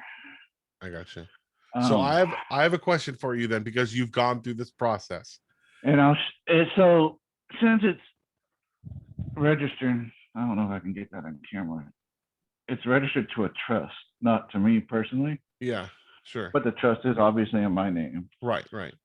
So Um, I have a question now that you've walked through this. You had to go through this process, which, it involved $200, which we can argue the validity of that one. I feel like maybe tax dollars should have covered that kind of thing. And you had to go through a background check and that kind of stuff, which was additional. But do you feel like that process was worth sort of the intended controls and safety that it's intended to provide? Like, is that a good thing that you had to do that? no, I mean, I don't understand. I'm a gun enthusiast. Guns are a hobby to me. I was Mhm. shooting yesterday with my wife. Um, I'm not gonna go into how many guns I have, but I have enough. Okay. I'd say 15 plus if you want to know a number. Becky's like John Wick. I mean, don't even get it started. I believe it. I believe just it. watched one of those like literally a week ago. Um, you want to break it down like a suppressor doesn't make a gun any more deadly. It doesn't make a situation any more deadly, in my opinion. It's hard to explain to people that haven't been around suppressors slash silencers. Yeah. They do not make the gun silent. You're, without getting technical, you're deadening the sound of it. Yeah. Why do you think they I'm- did that? Why did they implement that law? What's the reason? I was 4 years old when they implemented it, and Uh, well, the main thing that the NFA Act was put in place to control was not suppressors and short barrel rifles. The short barrel rifle side, I've been told, has to do with the concealability of a rifle. Hmm. Right. Anything under 16 inch, I mean, that's a small rifle. I'm a big guy, but I mean, that's not much longer than my arm. yeah, yeah, sure. You could put that inside of a coat easy. Yes. But yes. you could with a handgun too. So, and those have 15 rounds in them. Right. My personal pistol that I carry every day when I'm not at work carries 17 rounds.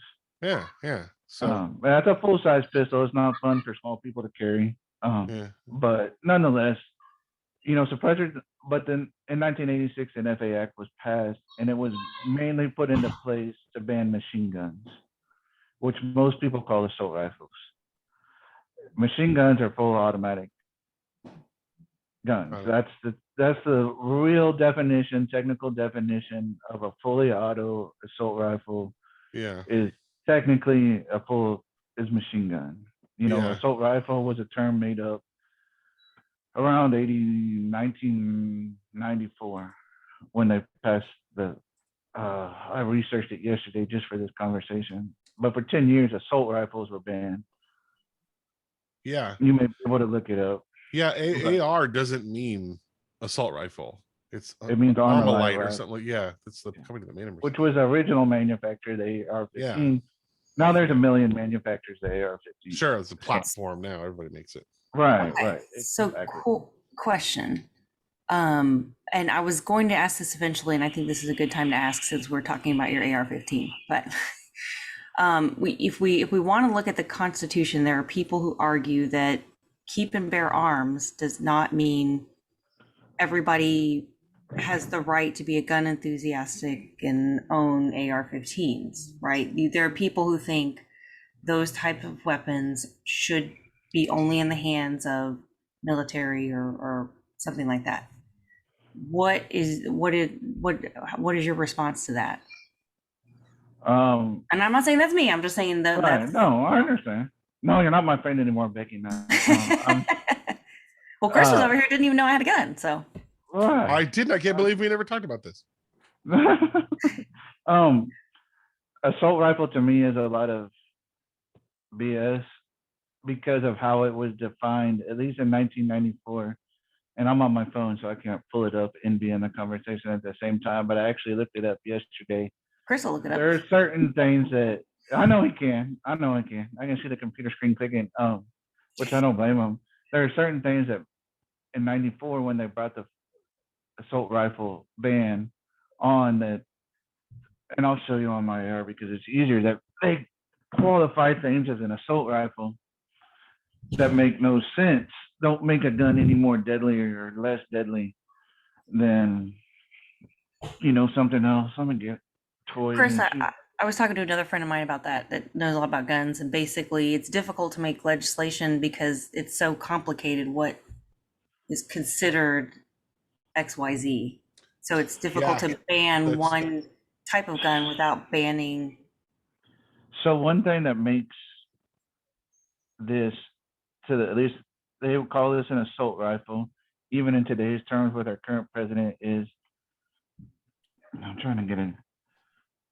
This is a stock, and this is an adjusting telescoping stock. It moves back and forth. That makes it an assault rifle. I mean, it doesn't make the gun function any differently. It's just adjustable. That's one thing that they define an assault rifle as.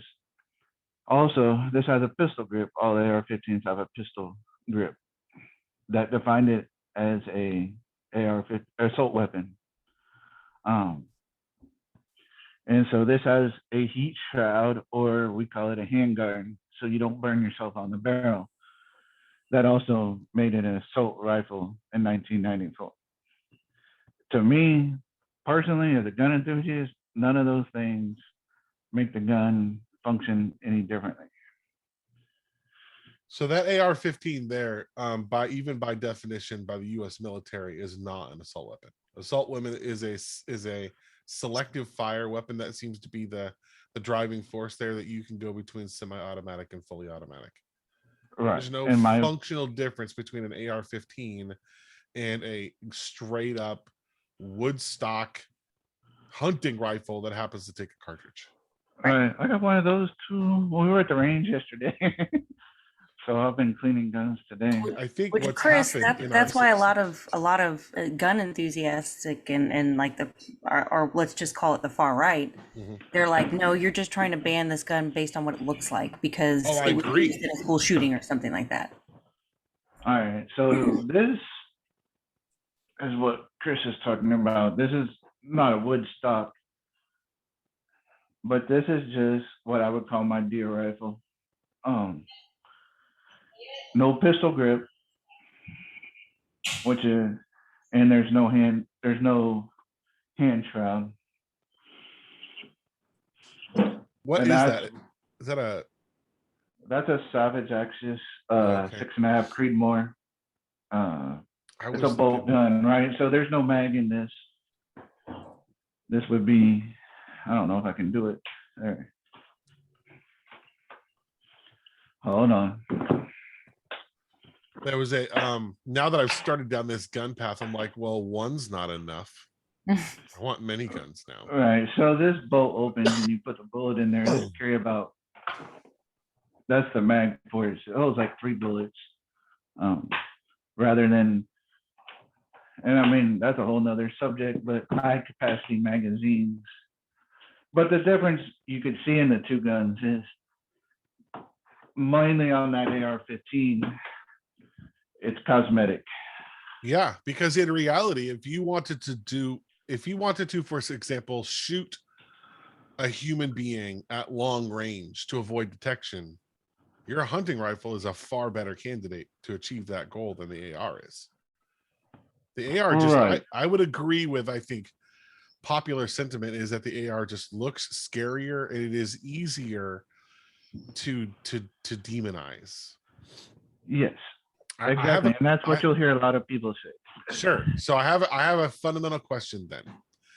The one of the challenges I have with let's say, I'm not against guns by any stretch. I fully support anybody to have.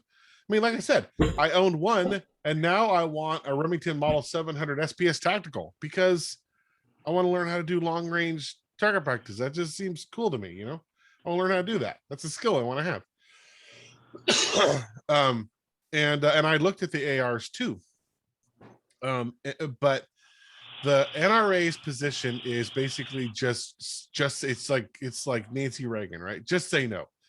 no matter what the legislation is, no matter how reasonable it might be, no matter who supports it, if it is any restriction on just the full throttle having of guns in any way, undocumented, however I choose to do it, every legislation that might somehow hedge in gun ownership is a bad thing, and we're going to say no universally. And so what ends up happening is that's not the only argument. That's not the only political viewpoint here. And then the laws that do get passed are weird ones like this. Because that it's we're probably gonna- more political than anything else. because they have to Absolutely. find something, right? But like coming back to the earlier point of like the thing I wanted to mention about the tax stamp thing, the $200 you had to pay, and all that other kind of stuff. What I wonder is if that gun was registered to you in a central database that could be looked up It is. by And it anybody. is. No, the gun itself. The As serial gun number. of- No, I mean, And that let me particular change it. gun is. it that is particular because gun it's a is- short stock, right? It is because it's Right. a short stock. So let's assume it was over 16 inches and it wasn't registered, right? Okay, with a regular. Right. But then you wanted to put a compressor on it, and or what is it called? Suppressor. You Yeah. wanted to put a suppressor on it. So you would have had to have gone through the whole tax stamp process for the suppressor itself. Putting it on a gun that is not registered at all. What I'm wondering is if there had been some compromise on the subject of, okay, yeah, we register cars, let's register guns. That seems reasonable. We're not going to charge anybody for it. It's a centralized database. People can use it to be educated buyers, the same as everything else. Everybody's a win-win. It takes 15 seconds. It's not going to harm anybody. And aside from the Orwellian future where the government shows up with a big giant truck to take everybody's guns, nobody's losing there. And if something like that were to happen, I wonder if they wouldn't have passed the law that required you to go and register the suppressor in the first place, because you're already connected and registered to the gun. Accessorize it how you want. Who cares? Because you registered it, now you're raising your hand and saying, this is my gun. I shall take care of it. And if anything goes amiss with it, call me. My viewpoint as a person who thinks gun control needs to step it up a bit and the NRA needs to take a pill, is that I think that if the gun itself was registered, I don't care whether you make it loud or quiet. You could put Bugs Bunny on the top of the thing. It doesn't make any difference to me what you do with it, as long as And that, it's tracked. right. 3 things on the suppressor thing. Yeah, I hear exactly what you're saying. You'll hear a lot of people say that, especially as someone that's considered legally deaf.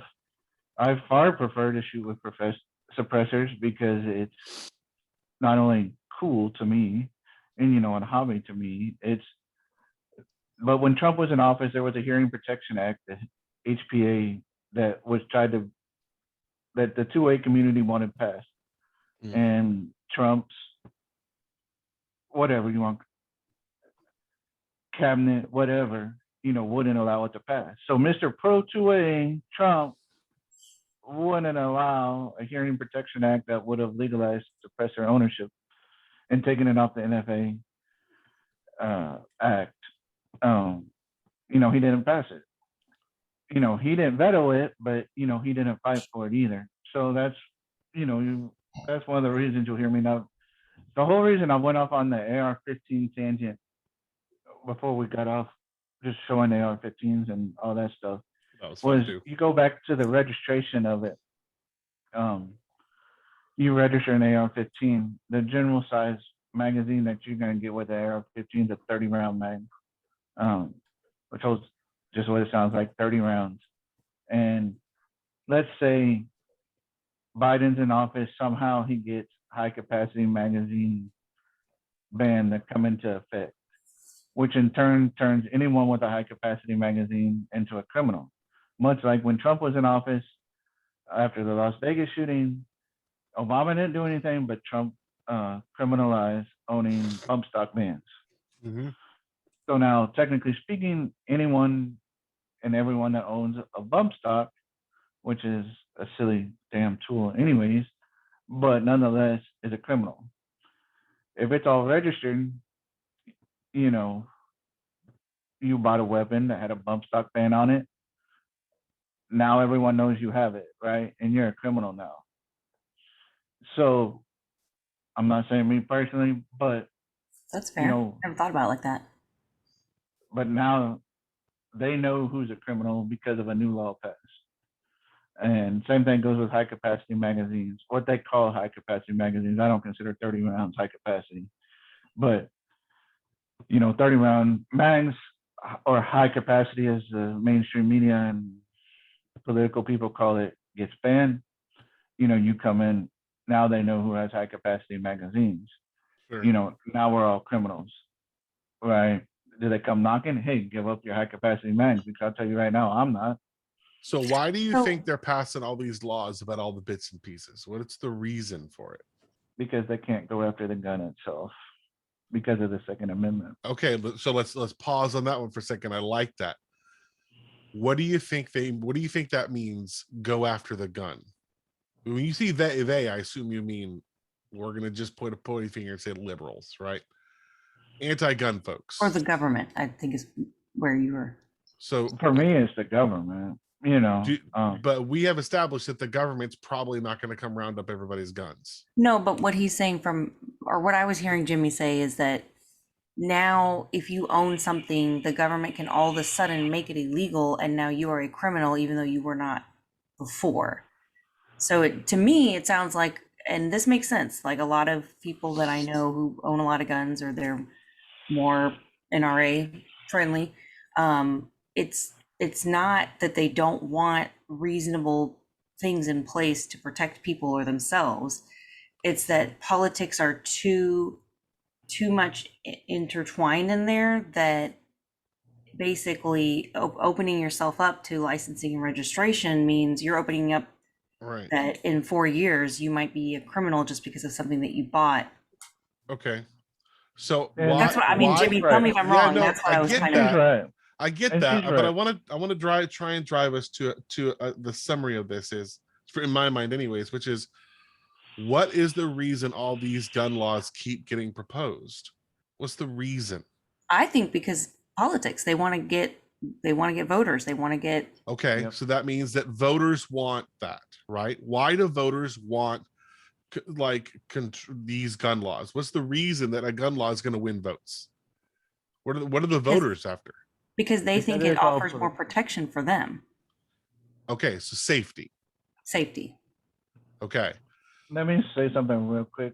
yeah, Y'all take your corners for a second. No, um, you know, she's exactly right. And I think I've tried to keep this conversation from going political because politics get nasty. sure. I'm someone that doesn't watch mainstream media. I don't watch CNN. I don't watch Fox. I watch very little news because I feel the mainstream media is the poison to the society today. What they want you to hear, and one thing, the easiest way I can say it was like Obama was, when he was elected into office, I didn't vote for him personally, but with the current presidential environment, Biden, Trump, Obama, whichever way you want to beat the Bush, was, Obama came in, he wasn't a pro 2A president by any stretch of the imagination. When he was president, several mass shootings took place. And Not you'll see because people of pull President up, Obama, you'll right? see people pull up, and he had these town halls, right? We're not attributing mass shootings to President Obama, though, right? No, I'm Okay, not. just making sure we're No, clear. I'm not. But the mainstream media, you know what I'm saying, and you'll even hear 2A people say it, right? Obama. I'm not saying he caused it, but he would hold these town hall things. Obama was one of the best gun sellers that we've ever had. And then Trump came into office and gun sales dropped because no one was worried about laws being made up to prevent gun ownership or to limit gun ownership. And in reality, he did. But it was behind a cloak. No one saw it unless you really paid attention to the Second Amendment. And now you got Biden in office, and the gun market and the ammunition market is unfreaking real right now. Much like homes and anything else, you can attest it to COVID if you want. But since Biden came into office, gun sales have skyrocketed again. It's political. It goes back to how it's political. When there's, the labels of Democratic and Republican, but when there's a Democratic president, guns sell like hotcakes. Ammunition sells like hotcakes. As a Republican president, it's kind of normal. We're back to a Democratic president. Now they're flying off the shelves. Shelves are empty. It's insane. So it's very Sure. political. I don't see very- any difference between guns in that situation and toilet paper. Right? I'm People sorry. are gonna see that there's gonna be a shortage or something, and so they're gonna go and hoard it. Absolutely. Absolutely. You know, Obama was in office when the Vegas shooting took place. And, you know, he supposedly used a bump stock without getting into conspiracy theories. It's, you know, Obama did nothing. He talked about it, but he did nothing on a legal level. So I want to read But Obama's then words. Trump did. Yeah, I want to read Obama's words just for a minute because he gave a speech on a gun law not that long ago. Well, while he was president, so I guess it was a little while ago. It's quick though. He says, "Now I want to be absolutely clear at the start, and I've said this over and over again. This also becomes routine. There is a ritual about this whole thing that I have to do. I believe in the Second Amendment. It is there written on the paper. It guarantees a right to bear arms. No matter how many times people try to twist my words around, I taught constitutional law. I know a little about this. I get it. But I also believe that we can find ways to reduce gun violence consistent with the Second Amendment. I mean, think about it. We all believe in the First Amendment, the guarantee of free speech, but we all accept that you can't yell fire in a theater. I understand there are some constraints on our freedom in order to protect innocent people. We cherish our right to privacy, but we accept that you have to go through metal detectors before you get on a plane. It's not because people like doing that, but we understand that it's part of the price of living in a civilized society." I think I would agree with what he's saying on that. That there, and it comes back to something we talked about, I think, right at the top of this, which is the right to keep and bear arms does not mean absolutely unrestricted with no governance around it whatsoever. I don't think that that's implied in the Second Amendment because that is not applied in the First Amendment or anything else, right? Any amendment that grants a freedom has a boundary around it so that I'm not infringing on the rights of other people, right? Or jeopardizing the collective safety because we've all chosen to huddle together in masses called cities and towns and that sort of thing. All right. No, I understand where you're coming from. And I wasn't trying to demonize Obama by any Well, stretch of the so imagination. That's but, fine. I mean, yeah, that's fine. You know, I but, mean, it's, you I know, wasn't trying to defend Obama. I'm I just would- saying, do you for- what do you think about that statement? What he said? Do you think that I there think is an you- I opportunity for think- a balance?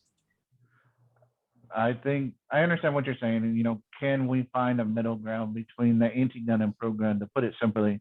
Mhm. Make it Well, now. I want to be again. I want to push on the point because I do feel like sometimes when I have this conversation with anybody that is a gun proponent, they want to say anti-gun, and to date, I haven't met anybody that I'm aware of who is anti-gun. What they are is pro-safety. Right. No, I understand. I was trying to simplify it, you know, for Yeah. conversations. Sure. And So- I agree so- with what you said. I've never met anyone that's like, yeah, no guns, period, blah, blah, blah. I can, Right. Or attest let's to get in it. big trucks and go round up everybody's guns. I've never heard Bernie Sanders, the most liberal of liberals there is, right, is not going to get in a Vermont shaped truck and drive around the country and take all your guns and give you a socialist stamp. He's not Right. going to do it, right? No, and I know people today I could call right now on my phone that I consider good friends that believe that, you know, and they're out there. You know, it's not me, but they're out there. So here's the fundamental but question. how do we, Go ahead. using the words of your show, right? Common Yeah. ground. Right? Yeah. How do we find the common ground for gun control or reducing gun violence? Gun right? safety. Let's call it gun safety because I Gun think safety. gun control just freaks everybody out. Yeah. Right. Oh yeah, it's a mainstream. I don't want to media- control it's a anybody's mainstream guns. I want us media. to all be safe. Yeah, I mean, you know, gun control is a key word that the mainstream media uses to, in my opinion, incite. What mainstream media does is gets people excited or gets people, you know, Sure. plays with their emotions, right? Yeah, they And have to sell F-150s and Verizon contracts in between the news reports. You're not Right. going to watch the commercials if you I don't think- you want to watch the I show. think the only chance America has to find a middle ground or common ground. Yeah. You know, using the name of the show is to depoliticize, you know, which will never happen in my opinion, but depoliticize gun ownership and depoliticize, take politics out of it, you know, because that's exactly what Becky just said, Mhm. you know, is gun laws that are passed right now. I mean, any gun law that goes through, you know, the Senate or Congress, it's going to be split, whatever the split is right now. I don't know. I don't pay Sure. enough attention to politics. It's going to be split Democrat, Republican, So period. who In a would, conversation. in a better world then, what would be the governing factor of what we do or don't do as a society with guns? Would it just be collectively what the majority of the citizenry decide is what we want to do? I mean, that's a good question. I mean, I think one thing you have to sit back and look at before we start passing gun laws is what gun laws have worked. You know, what's made a difference in our society. You know, there was an assault weapons ban for 10 years, from 1994 to 2004. And if you read up on it, nothing changed. I mean, there was no increase or decrease in crimes committed. Sure, of course not, right? Because we didn't ban assault rifles and then, to the earlier point, take the Bernie's van around and go collect them all. So they were still out there, and the people that are going to commit crimes with assault rifles were going to commit illegal crimes anyways. Now they're just doing it with guns that are illegal. I mean, what do they care, right? But what I'm saying is, why pass an assault rifle ban again when it made no difference in the past?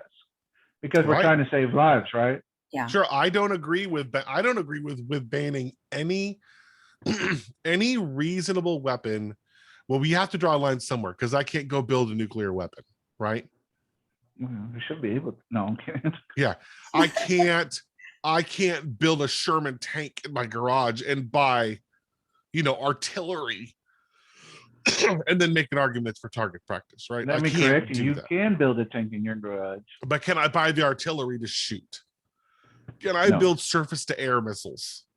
No. Right. But you I can build a can't- tank in your garage. Yes, you can. You can build a tank, but I can't buy ordnance for it, right? I can't put shells in the thing and go blasting at a gun range with giant. Right, exactly. No, but So I think everybody agrees there is some reasonable limit on what sort of weapons should be in the hands of reasonable human beings, right? There is a Outside limit of- to what we want to allow citizenry to have. yeah.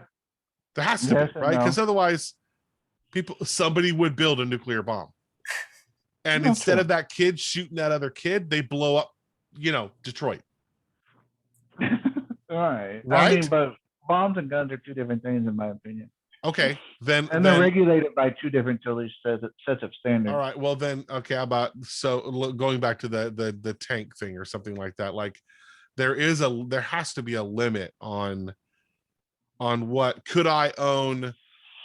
For example, like I'm thinking of like some of those guns, like on one of those, like an AC-130 gunship. Have you seen the guns that are on the side of those things, where they're like, And you can own them. you know what I mean? You can own them. Can you buy those guns private? Yeah. How deep are your pockets? Could I? Okay. Well, all right. I'm being serious. Leaving Jeff Bezos out of the deal. Where would So you buy an you're sitting in front AC-130 of- gunship gun? I What are those called? A so- Vulcan, right? Isn't that what that gun's called? I don't know the warship's well enough to tell you what exact gun it is. But I understand exactly what you're saying, and Yeah. but at the same time, good Lord, I can't think of the name of it. There's a huge machine gun shoot every year, and I want to say Kentucky. And you'd be blown away what is legally ownable. Okay. So this gun, the M61 Vulcan, first of all, you got to roll it around in a trailer. It can fire.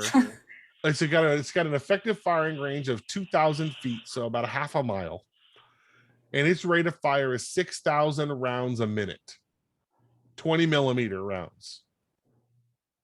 Should American citizens in their garage be able to own M61 Vulcans that shoot 6,000 rounds a minute, 20 Sure. millimeter casings.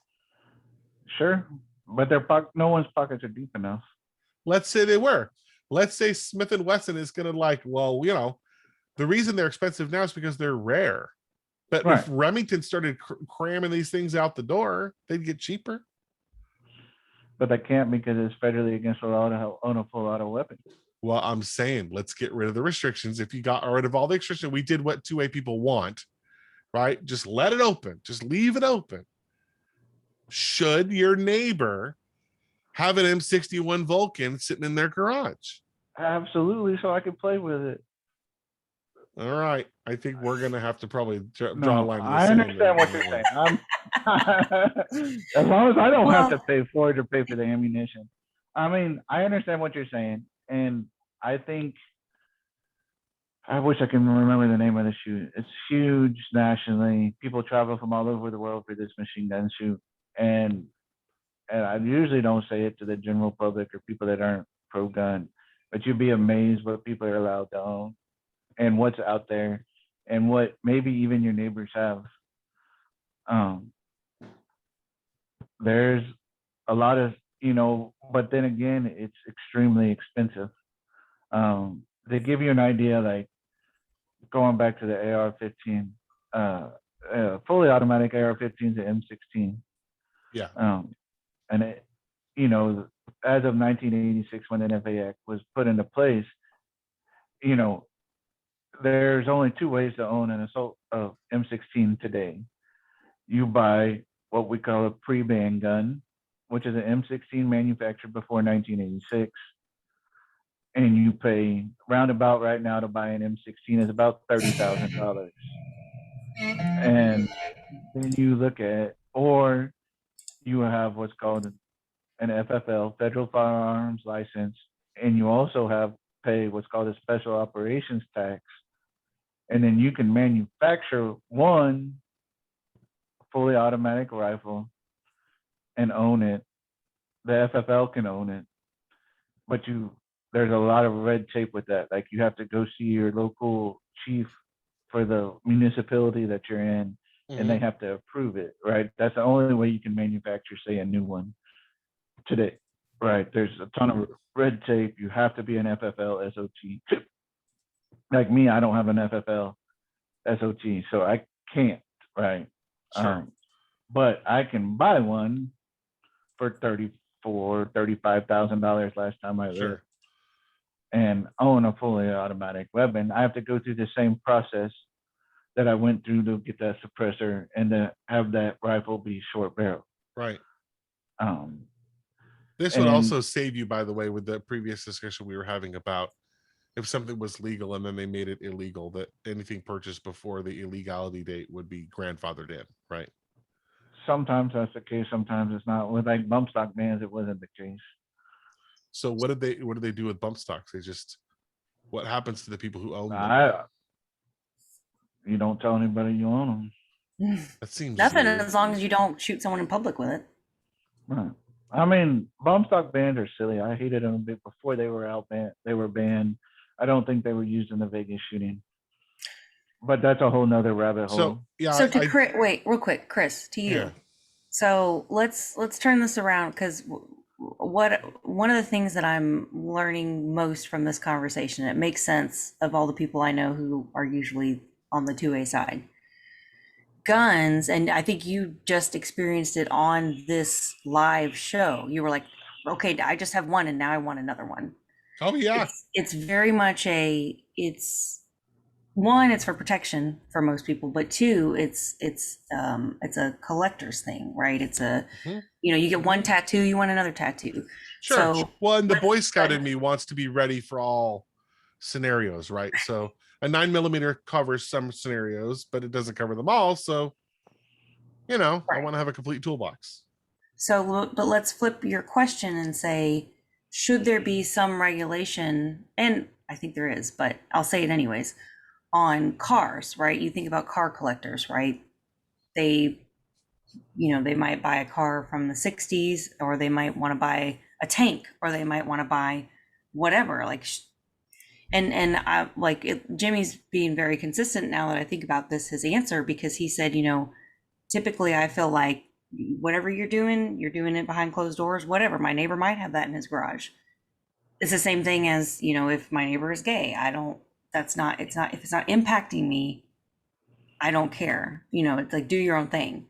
So is it fundamentally different when we're talking about cars or coins or any other thing? Because it sounds like there is still some, like, once you're talking about the more dangerous guns, one, do we only certain people with a certain amount of money are going to be able to buy those. So if they're doing it legally, you're already preventing, you're not someone in a gang isn't going to be able to go buy this M61 Vulcan, right? Not today, right now, because the distribution and manufacturing of them is limited.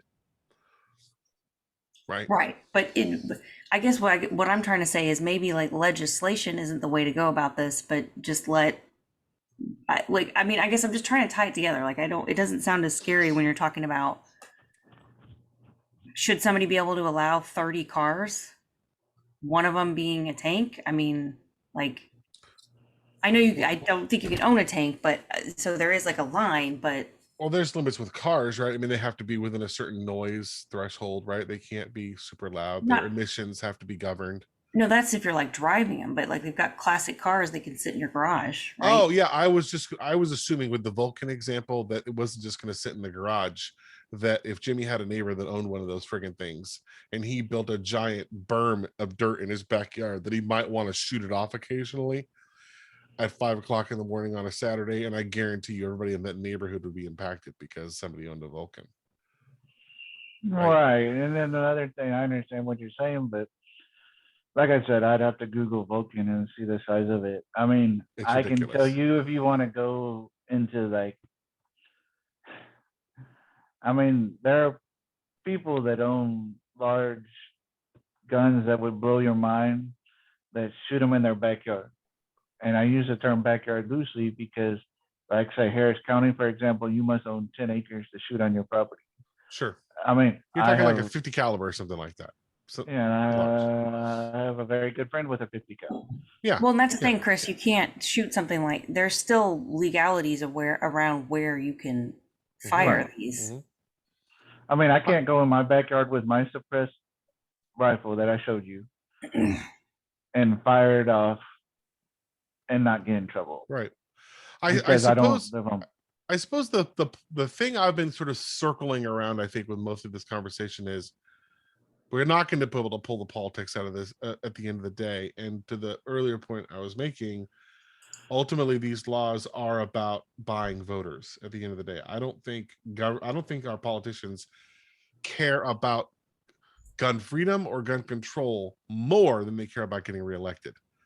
I think they're picking up these things because they know that it supports their reelection. I'm certain that's the case. Absolutely. They want to keep their jobs. Absolutely. Right? So Absolutely. if the I mean, you go back citizen, to constitutional carry, you asked me, why did it finally pass? yeah, when Because 80% of the someone, state didn't even want it. right, because someone, I dare say Abbott in this case, Yes. because he's had the chance to pass it in previous years, he chose to pass it this year. Yes, because When I it bet got you to him. Governor Abbott wants to be Senator Abbott someday and might want to dream about being President Abbott someday. And he's got to be consistent in the things that get him elected into his party. Right. It's I don't think it political. had anything to do directly with guns. If he was trying to win votes, Right. 80% of the state doesn't agree with what he just did. But if Absolutely. anything, that lost him some votes in the broad election. Right. But it would preserve votes in the key strategy. But here's the point I'm getting at. Set politicians aside, because I think that they're just about keeping their jobs. I would be too. If you had to campaign to keep your job every 4 years, that's probably all you'd think about, right? I mean, they're in a crap situation. So I don't kind of blame them for being corrupt because we put them into a corrupt system. We fuel this situation with money, and then we expect them to reapply for their job every 4 years. It's a weird job to have. So it's going to attract odd people. So that's fine. But if all of this is motivated one way or another, the sway of everything is because the citizenry is in unrest, right? We've got people on one side and people on the other side, and one group is looking for safety so their kids don't get blasted in a movie theater, which is a valid thing to not to like not want to have happen. And then there's another side that wants to make sure their Second Amendment rights are protected for a whole host of reasons that it's good to protect amendment rights, not just the second, but all of them, right? The Constitution is extremely important to preserve. Second Amendment, all of them, right? All of that makes sense. My question is there a way that the citizenry could come together to say, if I give a little and you give a little, then we can all meet on this center, this common ground of gun ownership. And you can have this, you can have that, you can have whatever. Like, what if the gun safety community said, listen, we don't care what you own. You can have any kind of gun you want. If you register it, so that anything that happens while it's registered to you, you are legally accountable for. And if you insure it, so if it causes any harm to anybody else, whether you intended to or not, there's compensation to aid the people that were harmed by this thing that is a dangerous object as much as a car is. What if the gun safety community said, you can have whatever you want, we didn't care, register it and insure it, and then you can do whatever you want? Because now the regular laws of the land regarding murder and manslaughter and every destruction of property and every other thing will govern you, because you are now a declared, registered, insured owner of this object that can inflict harm on other people. And if you do anything stupid, it's on you, baby. Right. No, and I mean, that's a very interesting concept. And I mean, I think we've already heard pretty much my personal comments on that kind of situation. And I would love to bring that. I mean, if you really brought level-headed people from both sides and put that on the docket, right, you know, in front of both sides, whatever you want to call those sides, and say, hey, because, you know, I can tell you from a gun ownership level, if you said, hey, you can own whatever you want, period. Yeah. You know, fully auto weapons are back on the table. You know, suppressors are on the table, short barrel rifles. Who cares? You know, who cares? But we're giving you this, right? We're eliminating the NFA Act. We're eliminating this. But what are you going to do for us? You know, being side to side, right? Mhm. I would love to hear more people talk about it, you know, and see what they say. Absolutely. I would love to, because just you telling me, hey, I can own whatever I want. For me personally, yeah, you piqued my interest, right? You made me go, oh, Yeah, sure. Chris, no. he will vote for you. Draft the bill, Right. Becky. Draft the bill. We'll work on it. But yeah, you know, that's well, I think that's absolutely interesting. I would love to see what a larger majority of this nation would, you know, say to something like that. I can't tell you how the 2A community would react. I mean, you're obviously going to have some people that say, hell no, not registering, right? I think you would also get plenty of people that say, oh shit, finally I can own these dream guns. You Well, know, and then you can make penalties higher, right? So we talked about how you have manslaughter versus murder versus XYZ. So if you refuse to register and license your gun and you commit a crime, then you should not be eligible for that lower level, right? You should be, because you knew that. Oh, sure. So Yeah, you're so now- automatically going to get a higher charge Right. if you commit a crime with that weapon. So then Right. even that gives you an incentive, even though if you decide not to register that, right? Say you say, no, this infringes on my rights, whether or not it does or not, you believe it does.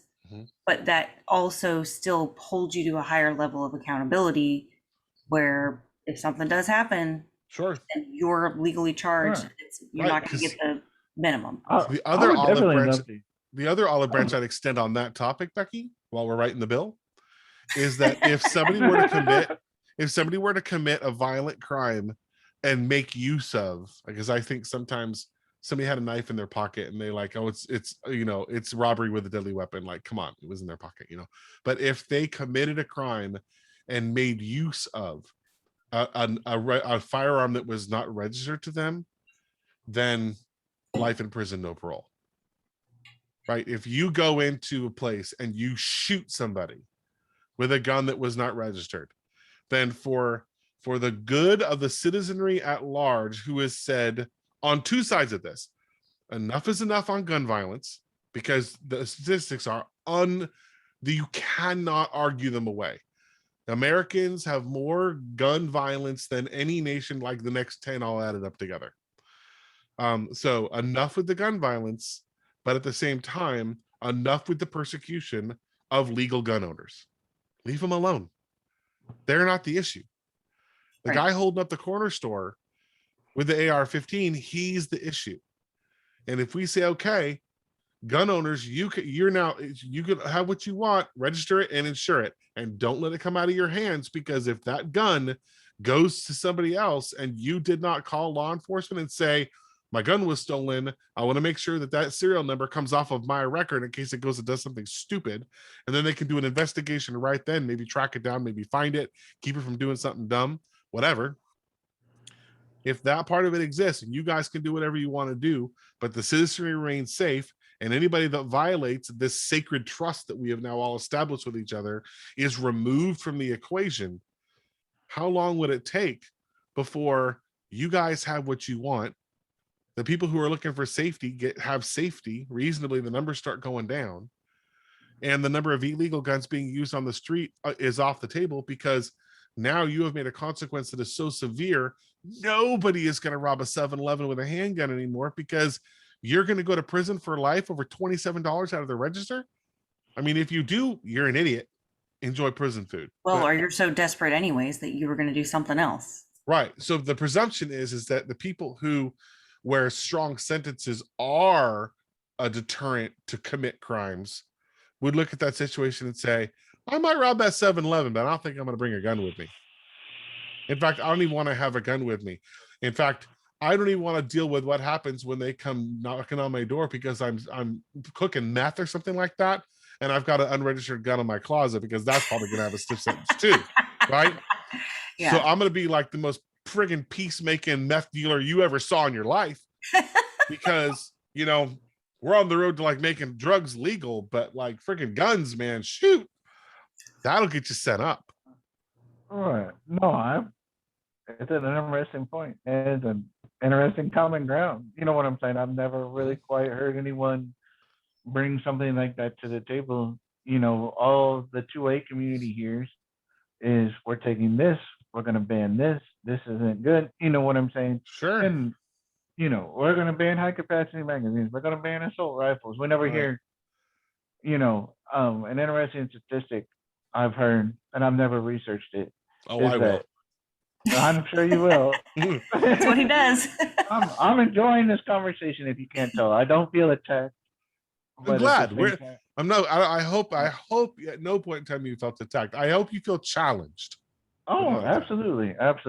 And is that in Texas that law enforcement officers commit more crimes with guns than LTC owners or CHL owners, concealed handgun license owners. Oh man. And we talk about that's cops. that's a whole nother common ground episode. Right. Ooh, boy, yeah. Let's see who gets who wants to talk about it next time. It goes back to the whole persecuting legal gun owners, right? We're not criminals. We commit less crimes than police officers. Sure. Right. And obviously Becky's got a family member. Except for me. Apparently I commit more crimes than everybody. They're just all off the books. It's just really sneaky. Black sheep in this conversation.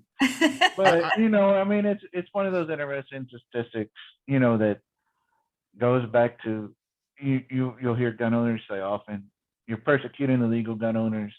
It's not going to change anything on the criminal level. And I think, but what you were just saying about bringing, give a little to take a little. I mean, I don't know if that's the right terminology, but yeah, say, hey, gun owners, listen, we're going to, take the NFA Act away again. You can have your full autos. You can have, your suppressors without a $200 stamp. You can have your short barrel rifles, etc. You can have short barrel shotguns. You can have,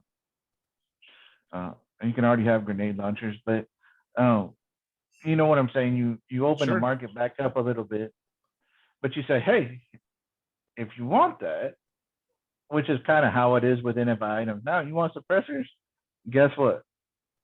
You know, it's got to be registered. You know, like I can't sell my suppressor without it going through the ATF. If you want to know how that works, like I can't sell that rifle to Becky directly. I can't just say, Becky says, I'll give you $3,000 for it. Okay, here, Becky, here's the gun. No, Mhm. we have to go to a FFL and we have to file, I believe in that case, it'll be what they call a Form 3.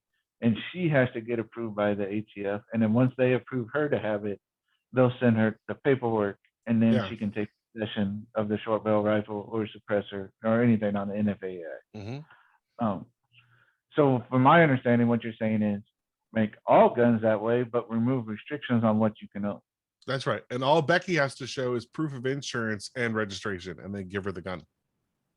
Who's insured, the person or the gun? Because like I carry I would insurance. I would assume the Like, person, like The car person. insurance. Yeah. Car like insurance car insures the insurance. person. Yeah. You okay. To be a gotta- gun you're- owner, you you're- have to carry a You're policy on required the to vehicle. carry like liability only or whatever. Like Like but- for me, I have insurance for self-defense situations. Texas Law Shield, U.S. Law Shield, self-defense fund. There's many of them out there. So if I'm involved in a self-defense situation, since I carry it all the time, where I unholster my gun and I shoot an individual, I'm covered. Legally speaking, I have coverage already. So if you shot somebody and they got a spinal injury as a result of it, does your insurance pay for their spinal surgery? No, it just represents me in court, All right. That's Civilly the other and part I criminally. want to add to it. civilly and criminally. Yeah. That's the part I would add to the insurance policy is you own a thing that can inflict harm on others, and there's a whole bunch of statistics that say that can happen. We just talked about it, right? The kid shot the kid, All right. right? My gun instructor has accidentally shot his gun off in the house and shot a hole through his own wall while he was cleaning it. And he worked for Department of Homeland Security, and then prior to that he was in the military, was a military sniper, and that guy accidentally shot off a round in his house. He got complacent. Yeah. Well, what happened? He told the story. He was cleaning his gun and he was testing to make sure the ejection port was working correctly. And he has blanks that he was going to load in, but he couldn't find them in the moment. So he grabbed 3 actual rounds, loaded it into his gun, eject, got 2 of them out. And then his wife called him for something and he got distracted. And he left. And when he came back, he didn't remember that he hadn't ejected that 3rd one. So when he picked it up and started cleaning it or whatever, he shot it through his wall. You should have always checked to be as clear. Oh, I know once that, It goes back but to the laziness. This is a trained military sniper, right? Retired military. If that guy can shoot a hole through his wall, so can my son.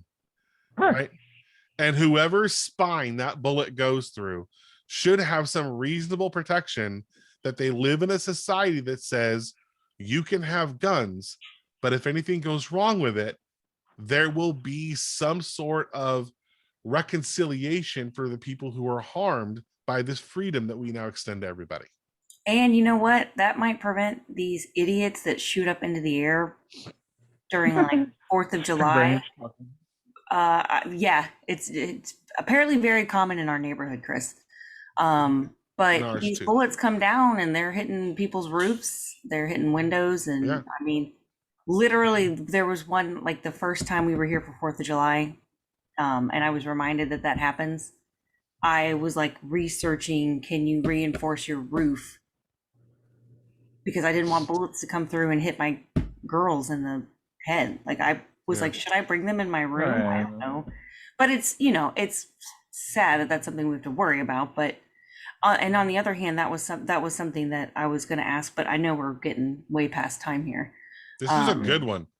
Jimmy, it- you've been an excellent addition to the crew. Yes, thank you. As long as I'm not on call, I'll join in and be a jerk if I need to be a jerk. But going back to what Becky is saying, I mean, shooting in the air is stupid. And I mean, you can't tell me any other way. What goes up has to come down. That's Wow. science. That's That's what happens. Period. And nothing changes that. Um, But that's what I'm my saying. This parents. might, if they know that if I shoot this in the air, this is fun right now, but that bullet can be traced back to my registered gun, they may not do that anymore. Yeah, I mean, the people doing shooting it in the air don't care. That's the problem. My parents live probably. I don't know exactly where Becky lives. I think I know the neighborhood. Um, because you live near the pool, right? Yeah. I'm like, hold So on, we're my our parents. lives, so I don't want people coming to my house. Right. She lives next to a pool, people. So, my parents live like 2 miles, 3 miles from her. They back up to an apartment complex in their neighborhood. Um, so like I said, my little girl's already asleep, and I need to get ready for tomorrow. But nonetheless, when I was probably 14 or 15, um, the apartment complex they back up to is unsavory, to say the least. And we'd heard gunfire back there in the past, especially on 4th of July, New Year's Eve. My dad was trying to save a little money when he needed a new roof on the detached garage, and so I'm up on the roof taking these shingles off. And after we got all the shingles off and it went down the plywood, we found about 6 bullets sitting in the plywood beneath the shingles. The house has been there since the 60s, but and the roof had probably never been done at that point. But it's yeah. I mean, there's no excuse for shooting up in the air, and what goes up must come down. Mhm. If it makes you feel any better, Becky, none of them made it through the plywood, but It does make me feel better. Thank you. there weren't gaping holes, but that's another, legal gun owners aren't out there doing that.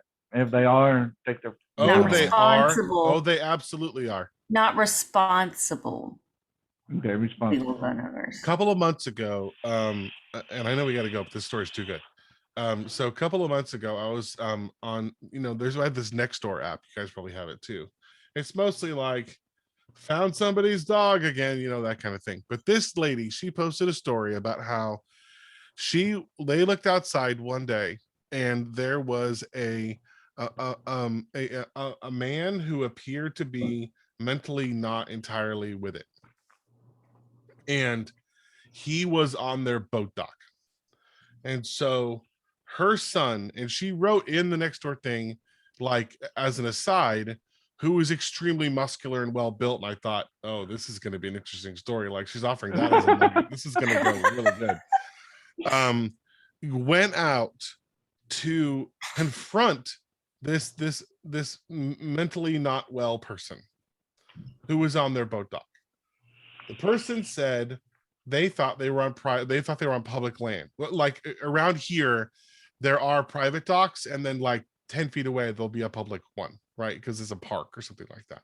Right. And so this person thought they were on a public dock, and this apparently muscular young man approached up to try and get him to leave, and he wouldn't leave. So the young man gets into a fist fight with this person over being on their boat dock. Then the mother and father see this happening outside. The father grabs his gun and goes out to the backyard and starts shooting his gun in there. No, I'm doing it out of order. So after the fight started, then the lady who was telling the story released the dogs on the guy to go after him, and then the dad went outside with his gun and started shooting his gun in the air. And at that point in time, the man with the mental issues jumped over a fence and ran away.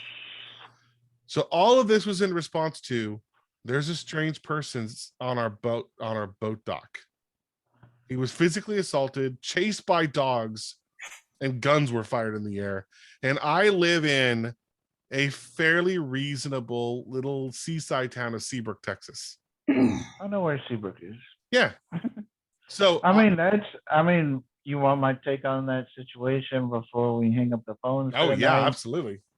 That's idiotism at its great finest. I mean, I was trained all the way back to when I got my CHL, which was my first line of training. Was besides training myself on firearms, and the operation, basically safely, that I acquired at the store, right? Say, Mhm. hey, I'm a first time gun owner. Okay, this is how you load. This is how you make sure it's clear.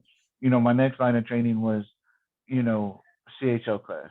You know, um, Mhm. Mhm. and the particular one I used was Spring Guns and Ammo. The teacher for that class was retired law enforcement.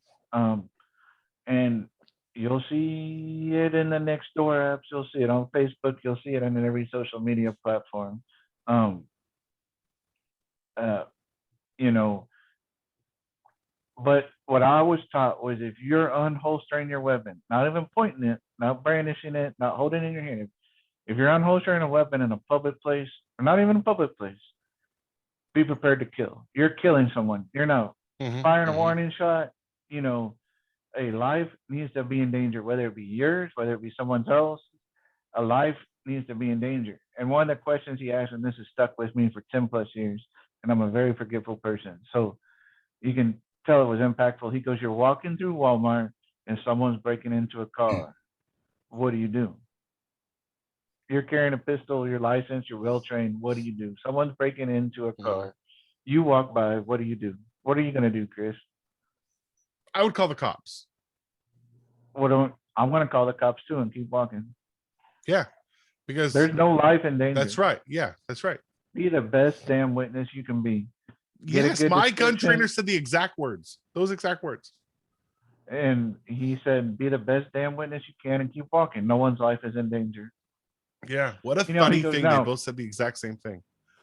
and um, then he backed that question up with, you're walking through Walmart and you hear a lady scream for help. You turn, you see her being sexually assaulted. What do you do?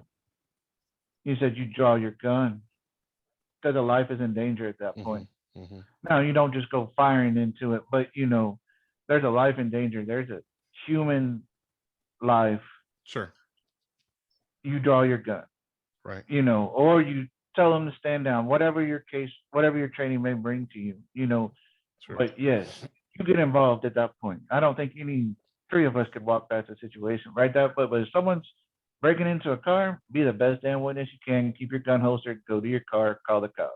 Right. You're not a police officer. You Sure. carry a gun to protect yourself and others, Oh not man. Yeah. not So to I have a prevent. last question for you then, and then we should probably, because we're a half an hour past our normal schedule, but then we could go all night on this, I think. But I'll ask this last question I took a nap. I'm good. on the subject of the guy that shot in the air, that story I just told. If we were to pass the bill that you can have whatever you guns you want, I'm going to assume within some reasonable boundary, nobody gets to build nuclear weapons, right? But within reasonable boundary, you can have whatever guns you want. They have to be registered and they have to be insured. And I presume then that you have to, if they are fired, they have to be fired in a lawful manner. I think that's a reasonable, No. right? So going into your backyard and blasting bullets into the air is not a lawful shot, right? Because the bullets could land on people and harm people and that sort of thing. Right. If there was a bill that said own whatever guns you want, own suppressors and all that kind of stuff, All right. but that guy, nobody was harmed, thank God. He gets his license to hold any guns suspended. And like somebody who drives poorly, they have to go to one of those comedy training things, where they said we need to teach you how to drive gun. He has to go to a class to relearn gun safety in order to get his license restored so that he can get his guns back from the sheriff's department. Right. I mean, it's some utopia long shot, for that lot of, for it to happen, like you said. But yeah, I mean, Would to you be touch willing on to take that, that compromise? uh, I don't know. I can't say yes or no. I mean, I can tell you what I want to touch on though. And Mm. like you said, this could go all night. I find it interesting that he wasn't criminally charged, and I may understand why. Because there was a woman in Waco. This made the news several years ago, or at least made it around on social media several years ago. There was a Walmart, Target, something, some big establishment like that, and a woman was robbed of her purse. An elderly lady had her purse stolen in the parking lot by a criminal. Um, there was he got cornered, I believe, and there was a woman with her CHL. and she fired into the air or the ground. I don't remember which, but she Mhm. did not fire at the criminal with the purse, and she was criminally charged for, I don't know the exact law, and I don't want to sound stupid, so I'm not going to try to quote it, but she was criminally charged with some misdemeanor for basically brandishing a weapon and firing it because it wasn't at anybody. You know what I'm saying? There was no life Yeah, danger. yeah. Now in your neighborhood instance, you know, I don't know if the private property portion of that plays into the reason he wasn't criminally charged. Well, and it might just be nobody called the cops. Like And nobody knew that's about it. He just told the story. Chris, I don't know. I'm assuming. They posted it on Nextdoor. which is The crazy. the family that shot the gun in the air posted it on Nextdoor to get sympathy because they felt they were attacked by the person with the mental issues standing on their boat dock. That's why I tore into them on Nextdoor, partly because it was fun, but partly because I couldn't believe Now the you're talking my cojones on language. this lady to get on the internet and complain that there was a person who was struggling on their property. They got into a fist fight with him. They sicked the dogs on him. They fired guns to threaten him, and they're the victims.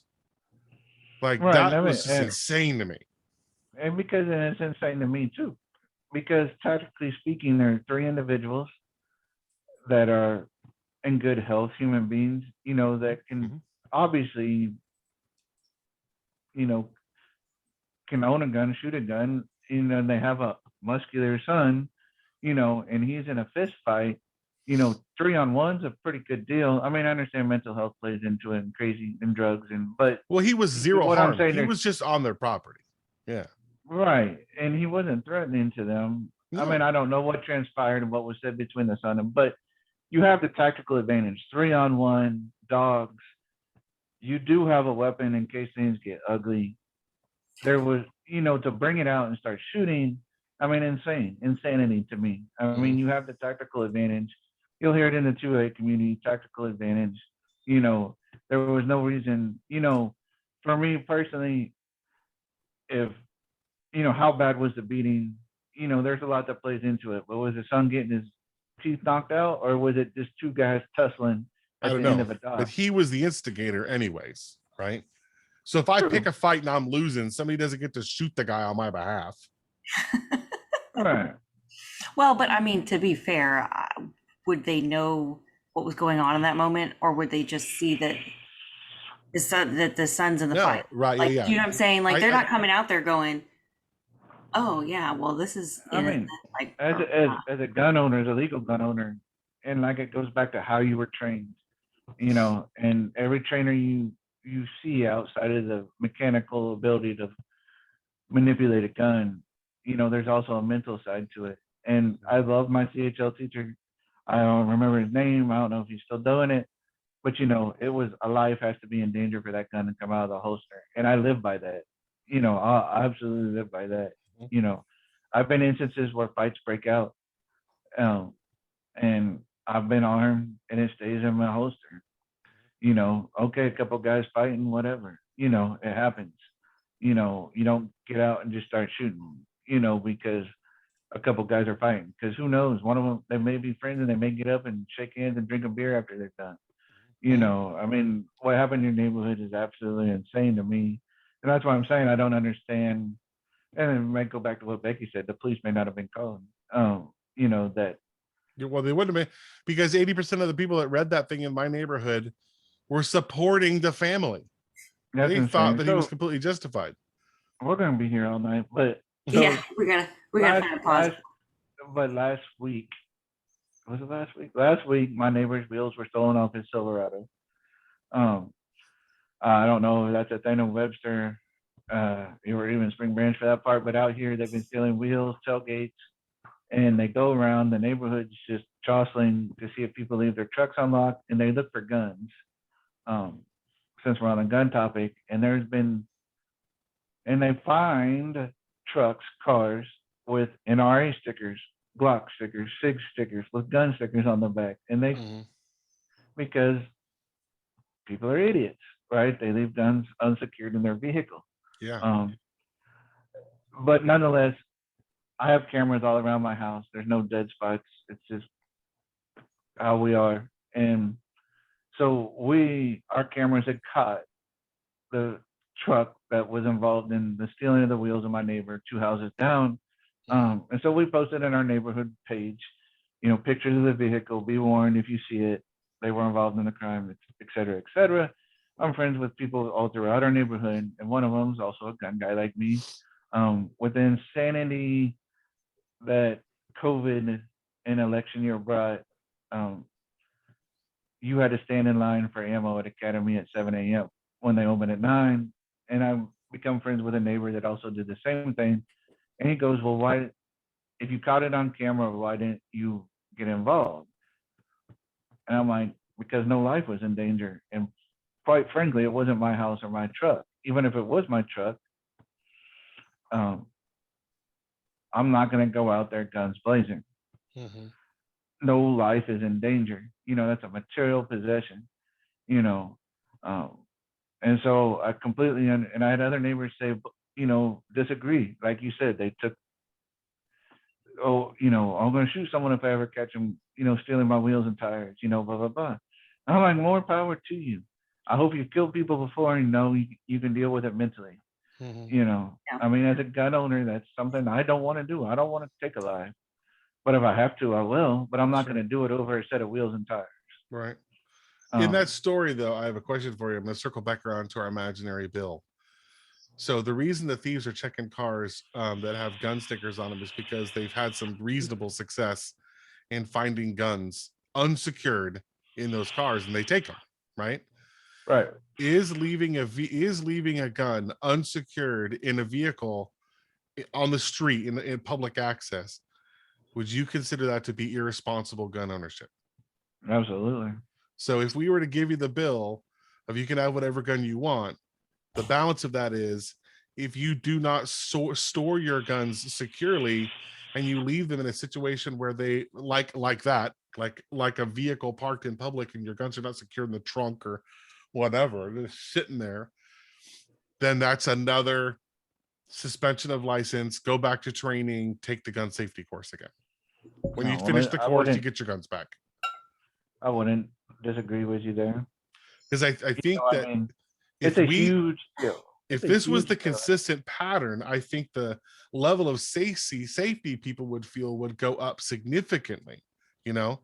You seen it on the news right now, as of I, that they're going to go, volunteers are going to go around into communities that haven't been vaccinated, heavily vaccinated, and they're going to make sure that there is awareness in transportation and things like that. And what are the extreme right anti-vax community people saying? You've heard them say it. If anybody comes up on my porch, I'm going to shoot them with freedom pills, or something stupid like that. I've heard it over and over and over again. The gun community, it was literally something like that. Right. Like No, yeah, I mean, I've heard the it gun too. community is bold on, if you violate my freedoms, I will shoot you. And there is nothing about that sounds like responsible gun owner to the people who are on the other side of the argument. And quite frankly, let me say this: they're full of shit. They're sitting behind the fucking keyboard. They might be, but Sandy Hook, Columbine, pick your poison. Like, there are, every now and then, there's a lunatic who wasn't just full of shit. Every now and then, is it possible? Let me ask you this.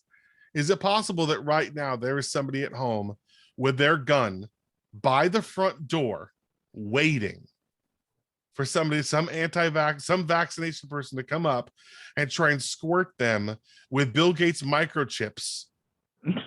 Is it possible that there's one lunatic who really believes all that and is waiting for the barcode machine to roll up on their front porch? Is it possible? Absolutely. Absolutely. Anything possible in this day and Sure. world. I mean, So that's yeah. what causes gun safety folks to think those people are out of control. Those are not responsible gun owners. Those people are lunatics. I mean, playing the devil's advocate, right? I agree with what you're saying. No, I don't disagree with anything you just said. There Yeah. could be some. I mean, go watch Netflix and some of the shows on there. You know, I mean, there are some families, I'm sure that not families, but individuals that are like that, right? You know, I Sure. come from a family, I'm not vaccinated, right? I choose not to be. My wife is. I didn't give her any grief about it. She chose to be vaccinated. I've been with her 20 years. My whole family is vaccinated except for me. You know, the vaccination became way too political, way too fast during an election year. It's out of Sure. freaking control. Sure. But um, you know, absolutely there could be people out there that, you know, have that mindset. You know, you go back to 1776, you know, and it was 3% of the population that stood up and fought, you know, for America and its independence. You know, you'll see stickers on trucks, hats, 3%, 3%ers. You'll hear the word 3%ers. That was 3% of the people that had the balls to stand up and, you know, fight for their freedom. And so what those you see the 3% well overused in today's world. You know, oh, I'm a 3%er. If it ever came to it, I'm going to stand up and stand for this country or stand for my people, right? Let me tell you. And like you said, you like to have fun trolling or going after the lady in your neighborhood, right? Mm, Me and you were on the same page. I love it. It's fun sometimes. But the majority of people that talk all this mumbo jumbo or don't type this mumbo jumbo behind keyboards, yeah, someone's stealing my wheels, I'm gonna shoot them, blah blah blah. They're not going to. I would say 98% of them, they don't got the balls. They're not gonna stand up for anything. sure. And I mean, and that's coming from a very pro gun guy. You know, there are tons of people out there. They sit behind a keyboard, and they talk about freedom, and they talk about how they're going to kill anyone that gets in the way of their freedom, and they'll do whatever it takes. And then they go to sleep and they wake up and they go to work the next morning. Yeah. You know, and if it came down to it, I mean, what are you willing to sacrifice? Are you willing to walk away from your family to protect your freedoms of in your country? Are willing to, you know what I'm saying? I mean, it's Hmm. so, you know, and social media is kind of the plague of that. You know, people say a lot of things behind the keyboard, and then you approach them and you say, "Well, I'm a big guy. I'm 6'3". I've one of my younger days, in the earlier days of social media, I am guilty of someone saying, "Oh, I'm gonna beat your ass," blah blah blah, something like that, right? There's nothing to do with guns, but then I get a phone call from a friend, so and so's over here, the one that was talking mess about you. I show up, I'm like, all right, I'm here now. You know, say what you said to me from behind the keyboard, and they have nothing to say. That's majority of what I make of those people that say that kind of nonsense online. Sure. Sure. Sure. And I mean, that's just my take. You know, there are a lot of people, and it's ridiculous in my opinion. You know, but yeah, I'm sure there's a few crazies out there. There's crazies on both sides, and Yeah. you know, but I social media is a plague too. But here we are on it. We're trying to use it for good. So just for Right. fun, I was doing some math on the side. There's 328 million Americans. Right now, the estimate is about 40% of them own guns. So 328 million times 0.4 is 131 million people.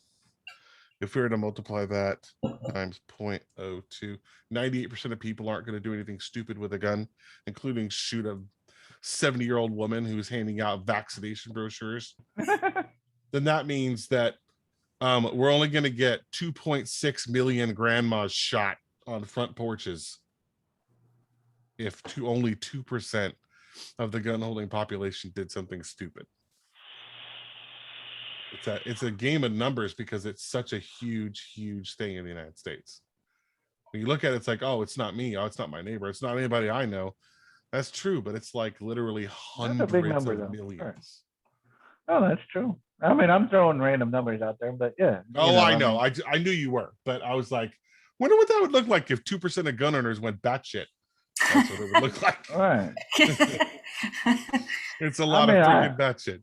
It goes back. I mean, like I said, it's I was trained, and or you don't unholster. I've never unholstered my weapon in nine Sure. years um of carrying 9, 10 years. I don't even know how long it's been now. Right. Um, I've never unholstered my weapon. Have I shown it? Yes. Mhm. Not, but it never left the holster. Like, hey, back off, I'm armed. Sure. There's no reason to escalate this. Yes, once in 9, 10 years, and Right. I even regretted doing that after the fact. Right. It Right. was a heat of the moment situation, and I regret doing it, but it did de-escalate the situation.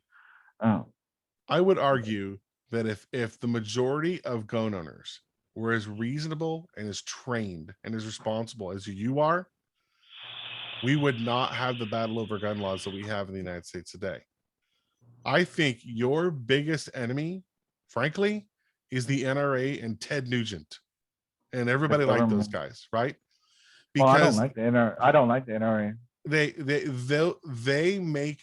make the argument so hyperbolic, so black or white, no compromise. That from the other perspective, it's like, well, what can we do? Because there's Well, I just mean, way too much gun violence, right? But if everybody was like you, the level of fear would come down dramatically.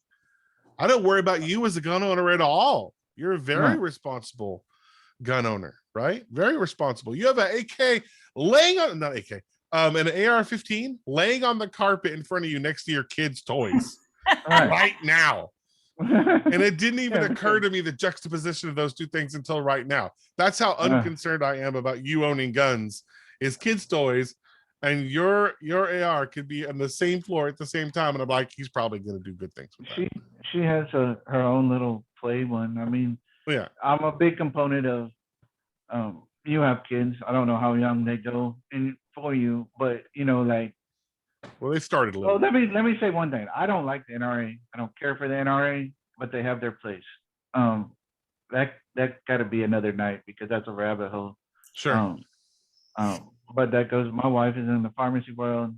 That's another world that full of lobbyists that and things. Well, they started as gun training and safety, right? That was the point originally, right? NRA was many about, many years ago, and now they're just lobbyists, but they're not yeah. always. I'm saying if the NRA had remained what they were, and guns were held in our American society as a solemn duty to own responsibly, and any fracture of that solemn duty by anybody was met severely so that we can maintain that freedom, I don't think we'd be where we are today.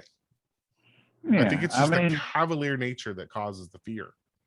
but yeah, I mean, like I said, I could. NRA is another. I'm putting like a timestamp. We got 10 minutes I before Oh know. yeah, the yeah, end, yeah, yeah, and so My I'm eyeballs are saying closed. that's my bottom line. But yeah. Fair enough. Fair enough. like, you go back to you saying, I got guns sitting on the ground. Yes, I cleaned them today. They go in the safe as soon as I go upstairs. Um, but with my daughter around, my daughter knows what a gun is. She knows not to touch it. The flip side of that is, if she would showed interest, I would allow her at 4 years old to shoot a low caliber gun, say a 22. I wouldn't mind it. Obviously, I'd be right there with her. Mhm. You take my sister, who's 4 years older than me and a flaming liberal, and I love her to death, but we're different ends of the Oh spectrum. man, you didn't get her on the show. I know. I was like, but let's get her on the show. Hell yeah, you should. I'll try. I'll Mm. tell her. But so for many, as her kids grew up, she's got, I think my nieces are 12 and 8. Um, there was at one point something took place in her neighborhood, or my older niece's school. Um, a gun was found in the playground, I believe, from a criminal that was running from the police. He dumped it in the playground. Um, and it wasn't even, I don't think, when school was in session, it wasn't found by a child, but it raised concerns with my sister, right, who highly dislikes guns, doesn't own any, will probably never own any, and hates the fact that her brother does. Um, but she called me and she asked me to come over with a couple of my guns so my nieces could see what a gun was. Yeah. So if they ever were in a situation where they were at a friend's house, they were at the playground at school in this situation, you know, they would know what a gun was. But up until that age, I think my oldest niece was 8, which would have made my younger one 4. They had never seen a gun. They had no idea what a gun was. Mhm. And my sister called me over and she goes, I don't want you to teach you how to shoot them. I don't want you to bring them overloaded, you know, but I want you to come show them and so they understand what they see and, you know, understand what it is and what they do when they see one, which is obviously don't touch, let an adult know, you know, but you know, that's why I'm big on education. If you said, hey man, I want to learn more, or hey, come talk to my kids. I met you tonight. I'd come down there if I had the time. You know what I'm saying? And Mhm. it's Mhm. the opportunity to show my nieces, you know, these are guns. You know, you don't need to worry about, you know, they can, you know, I told them they kill, right? And I didn't even tell them how they operated, what a trigger was, what a barrel was. Sure. Sure. If you see this or anything that closely resembles, I think I took 3 guns over there. You let somebody know, or if your friend has one, you run away. Right. Right, because my sister didn't. They didn't need to know the whole. Now with my own personal daughter, she knows what a gun is. She knows what a trigger is. She knows they go bang. Um, she's been around us when we shot at 4 years old. Mhm. Um, obviously with the right ear protection and safety requirements that go with it. But you know, they're, you know, it's part of being a responsible gun owner. You know, and my sister never dreamed she would have to rely on her, you know, gun nut brother, you know, but you know, that's what it came down to. You know, that's what made her feel better. You Yeah. know, I feel uh, like I want to find some common ground with the gun nut brother and the flaming liberal. well, Another show, another show. Yeah. Yeah. Yeah. right, right. No, she's a hoot. I mean, I love her to death. She's my only sister. You know, we've had our differences throughout the years. You know, I mean, you know, hindsight's. We'll end this conversation. Well, hindsight's 2020. I used to be what many would call extreme right. You know, there was no give. I rode the political lines, you know, Democrat, Republican, and I just guess over the years I just gotten away from that because they're all those politicians are corrupt and it's not just guns. You know, I know guns are what we focused on tonight, but like I said, my wife's in the pharmacy world. That's another, you know, industry that's corrupt at a very high political level. Sure. Oh You yeah, know. Sure. Sure. Sure. we're in the healthcare industry, so Yeah. Yeah. Yeah. we're on the same soapbox she is, I'm sure. You know, so but you know, and so but with that said, I'm calling it 5 o'clock comes Yeah, early. I gotta. So Yeah. For sure. For sure. We appreciate you so much. This has Yeah, been. thank you so much. I knew it was going to be a good one, but this was really, really good. I'm so happy you came on. I I enjoyed it. You know, like I said, it's not very common nowadays where you can have a conversation on the Second Amendment or guns, whatever you want to call it, and have everyone remain level-headed and kind of talk through it. You know, Sure. the world needs more of it. You Common know, That's what ground. we're trying to It's do with this working. common and ground. you know, because trust me, I've been in plenty of the conversations where it just started name calling. When you start name calling, I'm out. You know, I'm Yeah, not for even Yeah. sure. gonna. I'm gonna stop entertaining you. You know, Sure. I mean, if you want to learn, cool. I'm here to teach you. If you want to start name calling, then I'm out. You know, and that's what so much of this world has become. Oh, you're evil because you got guns. Oh, you're, you know, whatever. You know, and it's a sad world sometimes. You know, but I appreciate it tonight. It was a good time, Yeah, thank Awesome. you. Awesome. and hopefully with COVID calming down, hopefully it stays calmed down. You know, we'll get to meet up one day or something. Or if you want to go shoot, Chris, Heck just yeah. let me know. Heck yeah. All right, man. We'll see Oh, you. but all right. Well, y'all have a good night. All Becky, right. thank you. We'll You see you. too. Thank you, Jimmy. Bye. Bye-bye.